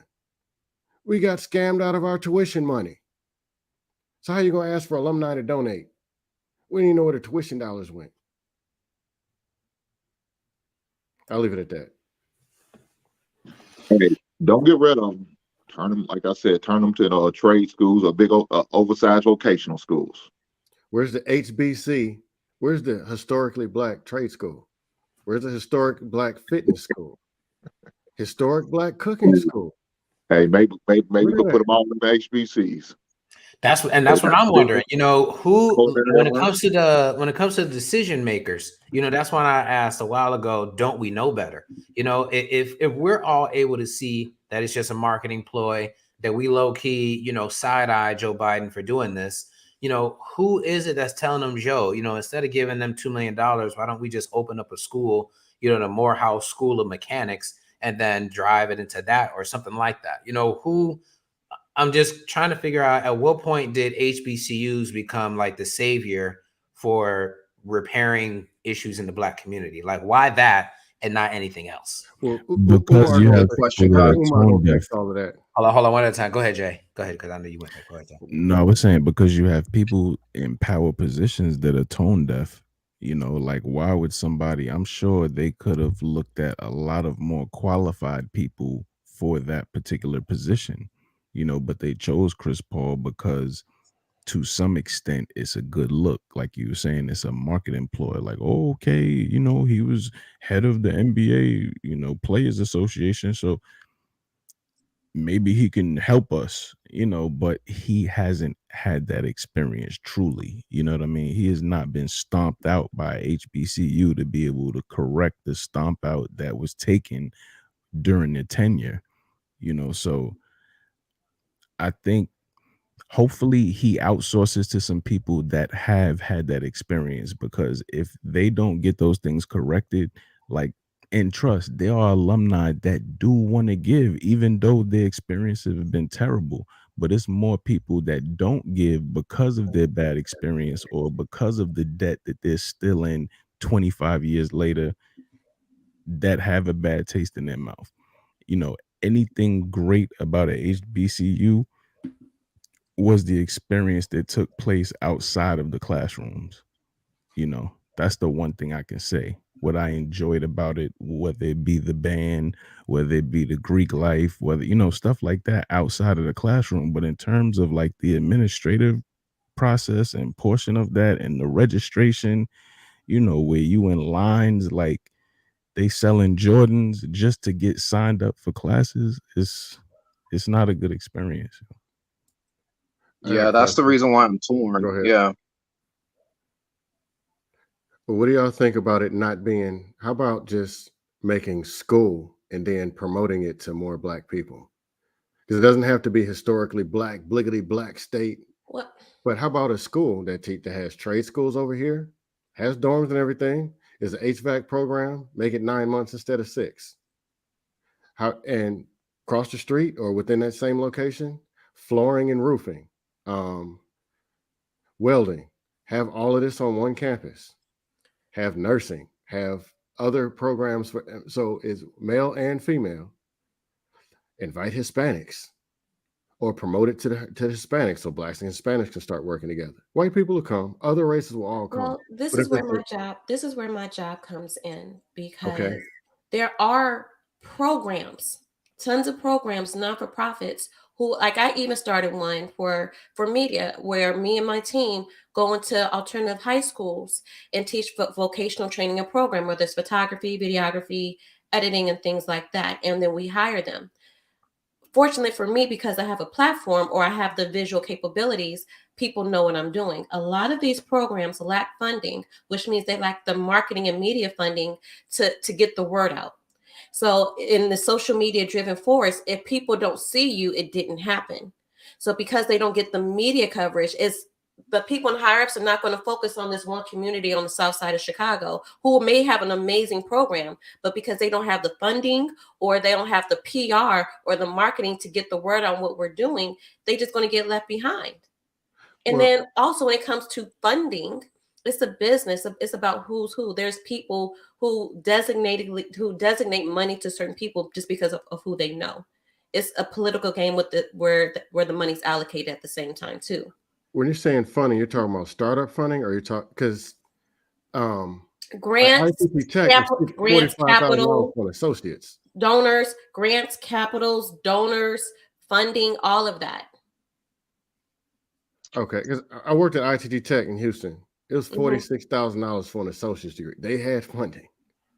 But that guess what? But no, the money is but there. you're talking startup. I guess that's different. No, that's what I'm sorry, not startups, but just even programs and non-for-profits, even connected to churches. There's tons of money. But if they're not being seen or people are not aware of the programs, or if they just at the bottom of the totem pole of visibility, that's why Biden is not funding these small programs. Everybody knows about HBCUs. Well, what does it take to start a new school? Let's say we say there's a school in Evansville, Indiana, or Memphis, building from the ground up. It's going to cost this amount. We're going to have these 15 programs: welding, salesmanship and marketing, but they're all going to be hands-on. What does it take to get something like that started? And funding wise, of course, if you go Black, Hispanic, whatever, funding can happen. But what would it take to build some kind of school like that, where there's actually trades, or there's consolidated programs where these people are graduating and are almost forced to work together? Real estate development, personal finance, personal training and fitness and nutrition, consolidated programs, tuition. It can be expensive. Why not? 50 grand for a 2-year program. But okay, I guess what I'm would it take for confused. that to happen? I guess I'm confused, and I'm going to answer your question, because there are programs like that already happening in high school. Like, there are programs. I think the gap is connecting these students with further education in their train, or jobs or internships or apprentices straight from high school, where they don't have to go to college and get debt, but go straight from training in high schools to jobs. So why even raise money for a school when there are already programs in schools or after school programs? Where's the link between these kids and jobs and careers straight out of high school? Oh, all right. I guess I'm talking something more different. Okay, sorry. Because I'm more talking about consolidating this to where there's 20,000 students in one location, full organization. They live there, they eat, breathe, and sleep their profession. Now, when you graduate, say it's a 18-month roofing and construction program, your roommate was probably the guy who does HVAC. He could have been Spanish, white, whatever. I see what you're saying. And your real estate business guy who got his real estate license, learned about real estate development, closing and titling, he played Sigma. That's your homeboy that used to play pool with at the pool hall on campus. Then the nurse, the medic, the nurse, the EMT is connected with kind of like what college is supposed to be. But it's all combined, consolidated in one location. That's infrastructure. And it'll force the network. But as far as funding, I'm only thinking of it because when I went to college, I paid tuition. You take out student loans, they get their money up front. There's plenty of money. And that's just tuition. That's before you talk about grants, loans, or whatever. And if something is legit and are legit people trying to fund it, there's infinite money floating around the US. But I just see, like with the Ralph Laurens and the other stuff where they're marketing or pitching a deal, it's not about actually generating wealth for people or something. It's them trying to pitch a deal and make some money off of people, going to the consumer. That's why they go target the HBCU. Bunch of consumers. They're not going to Ohio State with that. Like, man, get the hell up on my campus. And I want to bring out some funding of schools like that, like what you're saying. I don't understand how it all fully works. Go ahead. Yeah, and I wanted to bring out something. Like, the more I see the topic, the more I can see some of the BS that Biden did. Why did he choose Chris Paul instead of Neil deGrasse Tyson? Like, isn't he like a quantum physicist? Wouldn't he be like some person that you would look to as a like college, or at least somewhat of an educated, astute person to be chosen for the advisory board? I know he has his own thing, but like, why choose an athlete? Like, that shows, because it's if you think about it, it's kind of twofold. It shows the conditions of Black people.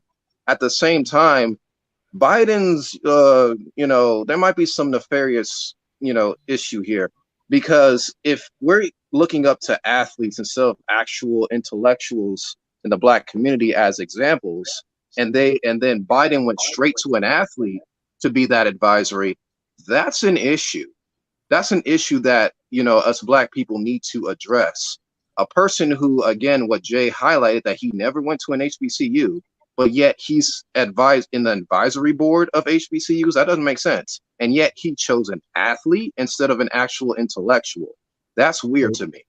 Well, to provide a little context, Chris Paul is one of 18 people selected to the advisory board. So they do have you know, intellectuals. They got presidents of universities. They got CEOs of different public companies. They have a president of United Airlines. It's just in addition to those people, they also have Taraji P. Henson, who's an actress, and they have Chris Paul, who's an athlete. But just, you know, to answer your question, they do have, there's 18 people to that board, and he's just one of those people. But to your point, I mean, he did not go to an HBCU. He's not really publicly known. I mean, to be honest, they would have been better off getting Stephen A. Smith or somebody to be in that role, just because he's a lot more vocal with the HBCU, you know, conversation right now.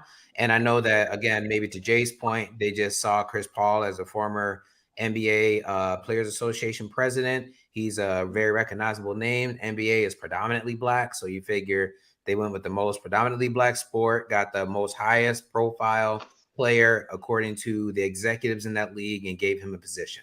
So I would agree that there had to be somebody else other than Chris Paul, but it's not a leap to see why they went with Chris Paul over anyone else. I mean, Chris Paul is a leader in the league. So, I mean, it's just like them getting Ray Lewis for the NFL. It's like, he's an easy name to go get. He's, you know, a guy that everyone can agree is a leader. And so, you know, they just kind of add him to the advisory just to cover all bases. But I kind of assume the same thing. You know, why is it that all these people came together and are going to, and it doesn't really even say what they're going to do other than further the HBCU initiative. And that initiative boils down to increasing enrollment and capacity at all these schools. So I don't even really know what their purpose will be, other than maybe trying to turn it around. So my question was, to you, Black, and maybe to the panel at large, you know, do we want to see improvement? And is there, like, if we start to see it, will we be in support of it more? Or at this point, should we try to veer off and think of something else? You know, think of these vocational schools, or just try to have Black students, you know, come together better on PWIs. You know, like under what circumstances would you be in support of what they're doing? I'll say the hard truth. The hard truth is this. Let's just take this fake community as a whole. The matriarchy represents 3/4 of the community. That's what the kids are. That's the foundation. So what do you think the next 20 years are going to look like? You can't build a house on a cracked foundation. So things are going to be what they are based on data, statistics, based on structure. So we can't pretend like a fairy is going to come and fix and save everything. Things are what they are. Opportunity-wise, there are more opportunities for people to be successful, but there's also more damage done on the foundation. So it's becoming a separation. You'll see middle class disappearing. There's going to be 80% people struggling, and then 20% people just thriving. Then it's going to become 90-10. That's just what's going to happen. But the thing, we want to see stuff, but everybody has a different agenda. Michael Jordan sold cologne. You can put Jordan, Shaq on anything, and they know that Black people will buy it. Jordan stinks. He's running up and down the court, had a man on the face and got his cologne, and people bought it. So why they got Chris Paul? Because he's not as marketable as Johnny Engineer Tech with the glasses on in a suit. This is who people are. That's why Instagram models or whatever, you can put them on anything. Some dudes, eyeballs will light up and they'll sit there and entertain it. That's just marketing. But usually that type of marketing comes with some kind of funny agenda, is why they do it this way. That's why Instagram models. Yes. Yeah, that's why the reality point to it. Oh, go ahead, Hank. I'm sorry about that. I don't have a problem with an athlete. Truth be told, but like I said, all 18 of them individuals should have been HBCU graduates, not attendees, a graduate of HBCU. That's who should have been on the panel. don't just throw, like you said, don't throw anybody. But like I understand what the black is saying. You need somebody to market. If that's the case, get us an HBCU graduate who you could market. There's got to be some out there. I would hope, but I know Black said they trash, so it might not be done. What do you if they wanted to go the athlete route, they could have went with a bunch of. I know a lot of former NFL players who are all up in age, so maybe they're not gonna capture the minds of young people like you might think. But I agree. It could have. There was definitely a lot of other people who they could have maybe gone with to at least be the headline. I don't see how like Taraji P. Henson being part of the headline is going to really help. But maybe they see something that we all don't see. So final words all the way around. Will Packer would have been a good nomination, I think. Stephen A. Smith, he went to Winston-Salem State University. He's a victim Olympian. Certified. You might be right. I don't know, man. Look, anytime that, if they can help us as Black people, I would like to see it. I'm all for it. I just hope the money's being used in the right way. That's all you can ask for. But, man, I hope Black man, I'm hoping you're wrong, man. I hope they make a change and they do right by this money and these funds that they are getting opportunity to get.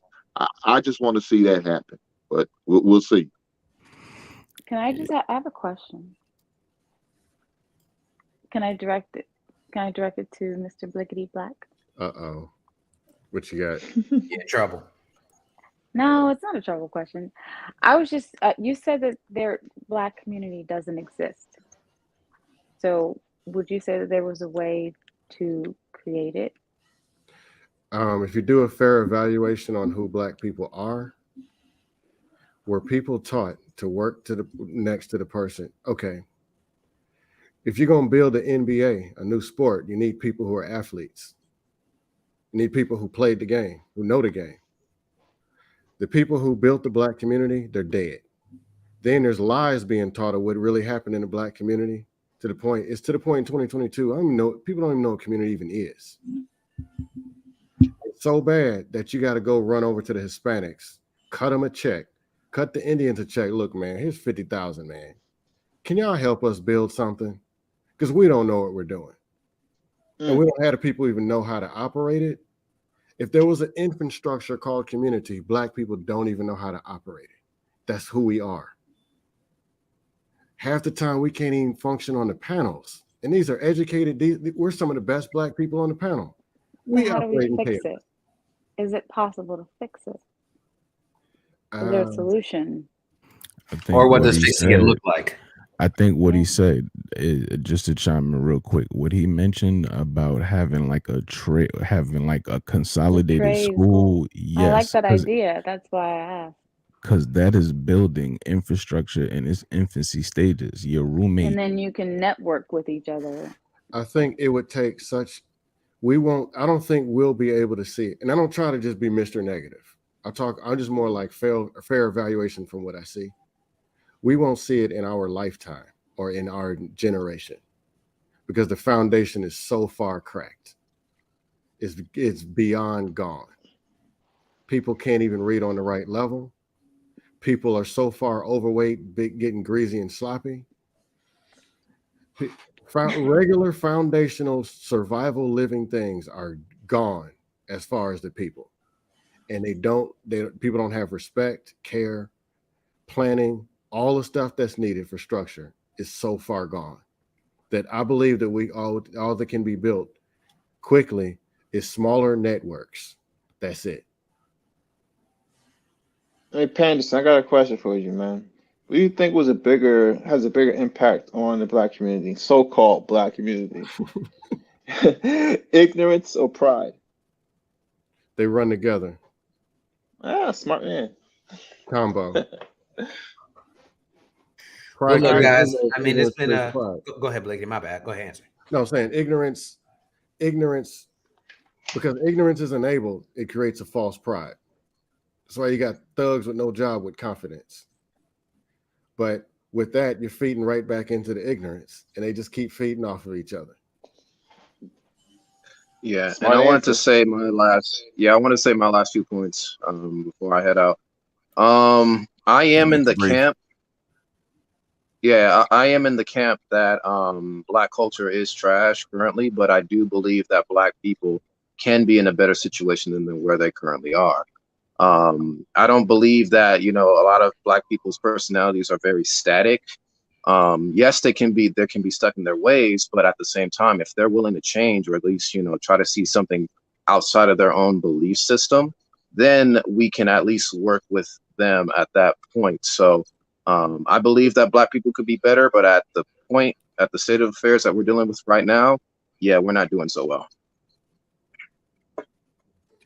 Man, well, we'll see how it all develops. I imagine this is going to be a marathon and not a sprint, especially given the history of HBCUs and their resources. So hopefully these panels and these partnerships for scholarships and everything is going to, maybe 5-6 years down the line, we're going to look back and think that this was the catalyst that maybe set them on a better trajectory. But either way, well, I guess we'll just have to, sit back and see how it goes. So with that, we're going to wrap up the show. I want to thank everybody for joining us. Jay, Amber, Hink, Kelly, Definite G, Marvelous, Blickety Black, everyone who came in. Shout out to Chaotic. He had y'all shook for a second. Or not shook, but he had y'all rattled for a little minute. We always need a white Negro perspective, though. Yeah, shout out to Sway. Shout out to everybody that joined us. And with that, I'm throw it back to you, JR. I definitely appreciate the panel, man. Great dialogue today. Sage Talk with Lee is happening in about 10 minutes. This is the topic right here. Let me get this out the way for you guys.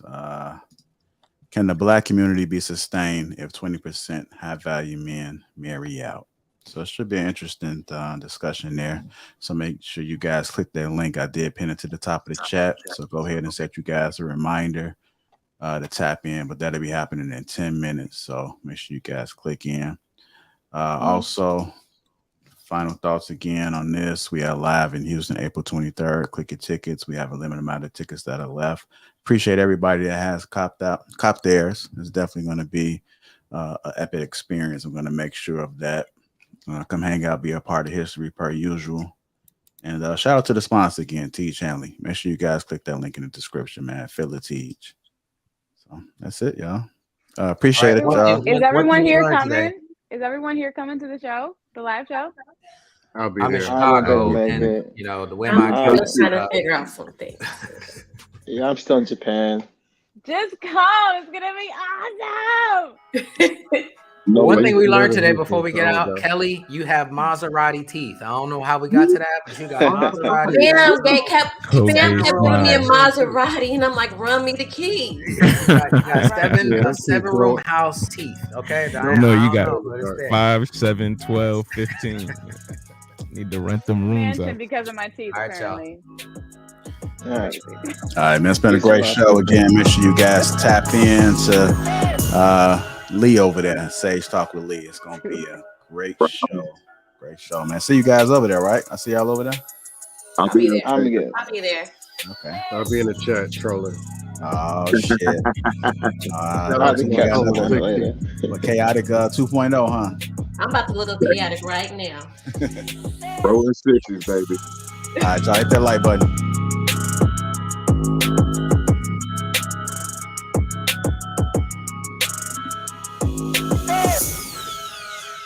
Chicago.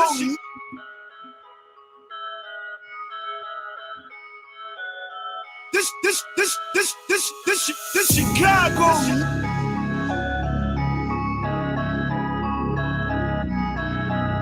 Click that link. Happening in about 9 minutes. Sage Talk with Lee. Can the Black community be sustained if 20% high value men marry out?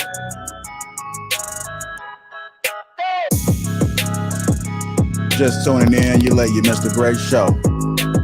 Get a reaction by high school runner sucker punched on the track during the race. Make sure you guys catch on the replay. Shout out to the sponsor again, Teach Hanley. Click that link. Feel the tease. Feel that tease, y'all. We got sponsorship opportunities. info@lapeef.com if you're interested in trying to get some visibility at our live show. And for the month of April on Lapeef Let's Talk, make sure you reach out, send that email out. See y'all over there, Sage. Nope.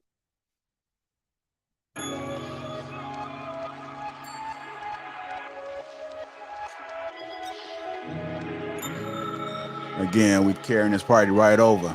Click that link. Can the Black community be sustained if the 20% of high value men marry out? Go ahead, head over to Lee right now. See y'all over there.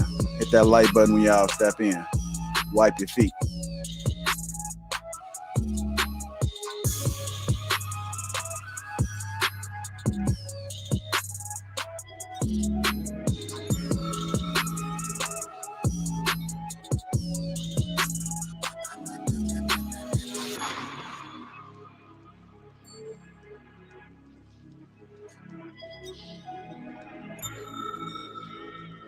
This Chicago.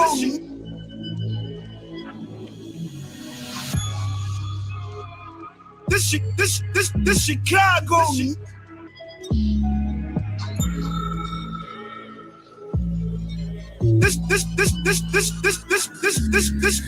Chicago.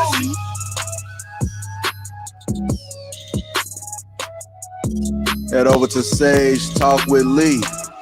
Can the Black community be sustained if 20% of high value men marry out? Head over there right now. Click the link at the top of the chat. Reserve a seat. Get your popcorn. Let's go. Hit that like button while you're on your way over there.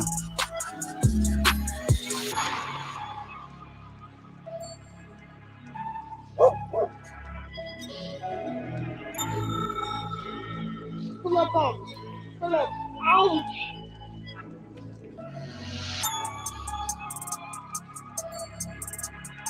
This Chicago.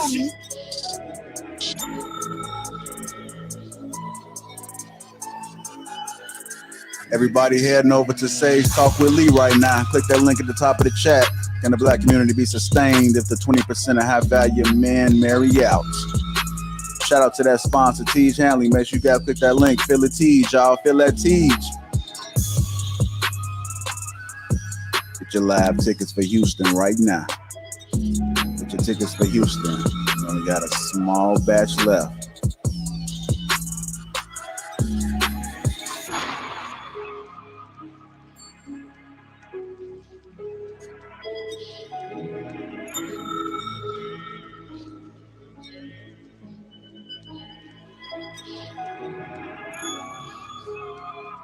Head over to Sage Talk with Lee. Click that link at the top of the chat.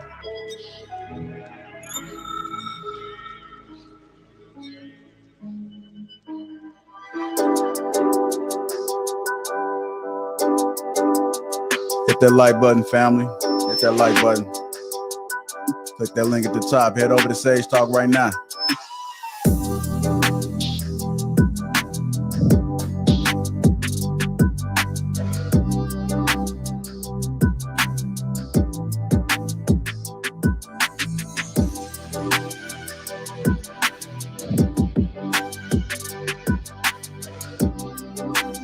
Head over to Sage Talk. That show is starting shortly. This broadcast is about to end. Head over to Sage Talk right now. Click that link.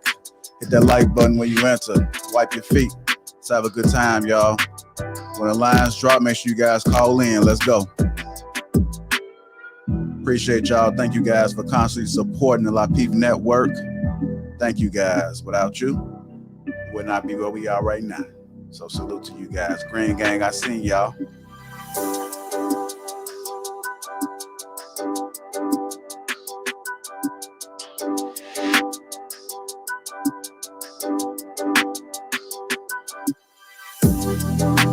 Aaron B, head over there, Snuggle. Michael H, Robert. Everybody that's still in here, head over to Sage Talk. Let's go.